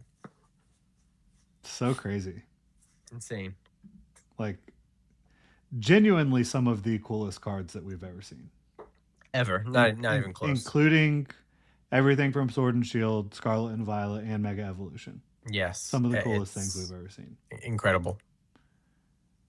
I'm really trying to think of the one card because, like, for me, it's probably some. It's probably not something that was like $200 and now it's like 1,000. It was probably something that was like $5 and now it's 100. You You're know right. what I Yeah. mean? Say Something yeah. like that that really Yeah. grinds my gears. Right. Jeez. Yeah. Dweeble for me. Dweeble. Definitely on the list for me. Um, it's probably something in Scarlet and Violet. Like, I was around in uh Sword and Shield. I was opening up celebrations and evolving skies and all that stuff, but I wasn't Yep. like I was like just a fish out of water, just like looking at any different thing that I could, opening Right. whatever I could. Um, Yep. so I really started getting locked in late in Sword and Shield and early in Scarlet and Violet. Um, okay, I can give you one that actually, since my channel came out, since I started my channel, I'll say at the very beginning of Twilight, I was like, I'm not paying $100 for that Greninja. Oh no. And now, obviously, I wish I would have done that. And that was something Yeah. like I said on the channel. So like that's a good one I think to go with. Yeah. Nice. That's a good Definitely one. regret that one. Yeah. Not my favorite Greninja. I have a lot of other Greninja cards that I absolutely love, but that is a really cool card. Yeah. Um, Favorite Johto starter? I mean, we know yours. Yep. Chikorita for me all day. Yeah. Uh, this is a little bit of a nuanced one for me. If we're just talking original, then I would go Totodile. Super cute. I'm usually in between water and fire for the starters. Okay. I usually am, and it just kind of depends on which one catches my fancy or whatever strikes my fancy. But Right. I love Hisuian Typhlosion. Oh, with the purple flames. Yeah, and it's like the Yes. typing is really Um, good. I'm with you. I think it's psychic and fire. I was gonna say fire dark. Fire psychic It sounds might right. be it might be dark. Whatever it is, it's like Yeah. pretty That is legit. cool. Like I the didn't even move think of. types. Yeah, that is cool. Um, and if you want to do middle evolution for me, it's Bayleaf. If we're going final evolution though, I actually like Typhlosion the best for the final evolution. Yeah, I know people try to cancel Typhlosion, but Well, I because of stand with some. Typhlosion. Yeah, me too. Yeah, me too. That was a pretty dark story that somebody wrote the Pokemon, Yeah, but like it what was the never heck? published. So Very strange. yeah, for sure. Who's your So, favorite middle evolution then, though? oh, it's Fire and Ghost. Hisuian is Fire and Oh, Ghost. So that's cool. sick. We were both wrong. That's funny. I'm a sucker for Fire and Ghost. Cerulege, That's right? cool. That's Cerulean, yeah, yeah, exactly. yeah. Yeah. Um, Thoughts on Unova, the Gen 5 starters, Black White? We just talked about that a lot. Yeah, Gen I 5 starters, never though. did you these are one of the games I missed. I never played Black and White. Did you? Yeah, I remember I've heard so they're many great. times. Yeah, they were. So Yeah. many times throughout, just like my life, I've had to go buy whatever the new Nintendo is to play whatever the new Pokemon Right. releases, Yeah. and that's They going to be need the to, same thing with Winds and Waves. dude. Pokemon, if you're listening to this, I know you're not. Please just release every game. Every game, put it on the Nintendo Store for $20. You'll make $1 billion because I will immediately buy Heart Gold, Soul Silver. I'll immediately buy Black and White 2. Like I will buy so many to play. I refuse to use the emulators. I want to play Yeah. it on an official Nintendo, the way it's meant, no glitches or anything, like in its original form. But yeah. So my favorite Gen 5 starter would definitely be um oh man. So we got Um Tepig, Oshawott, yeah. Snivy. I actually don't really like any of them that much. Oh, I don't like Oshawott. I would I probably do. go with I think Oshawott's pretty popular. it is. I like Samurott a lot. Yeah. I like Samurott a lot. I'm very good at separating the like there's a lot of gens that I pick different evolution, like different middle, different final, like Hmm. because I it goes by because they look a lot different. You know, most look very different from their final form than they do in their starter. Yeah. I would probably go with actually Snivy for Yeah. the starter. Snivy's cool. Yeah, I like all of them. I mean, I even think Tepig is cute. yeah. Um, I would go with Oshawott. And Okay, I love Duat, the middle evolution, the and I middle. love Samurott. Yeah. Yeah, Samurot's So awesome. yeah. Samurott definitely the favorite final of those three. So yeah. Black Bolt, White Flare, we love them. Love those sets. Yep, They're awesome. yep. Love them a lot. Question: with the market fixated on the 30th, where do you see some lesser appreciated plays when it comes to sealed? Well, I think we pretty much just talked about like kind of some of Yeah, that. we did. Yeah, we did.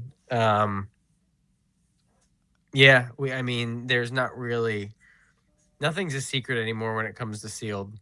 You Yeah. know what I mean? So, I mean, yeah, Chaos we Rising at talked about it. 220 Yeah, yeah. for a booster box.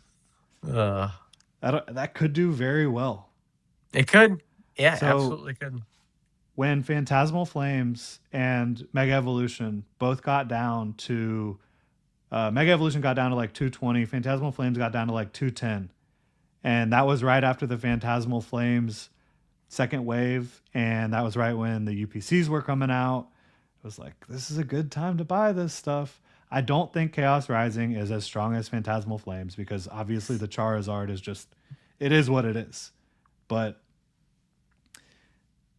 it might Yeah, not be a bad time. yeah, I personally, like I told you, I'm more into singles right now, just with the way things are. But yeah. The only thing I can really think of is 3-pack blisters and collection boxes with good promos. yeah, I'm a sucker for. I love the yeah, I think Cosmos.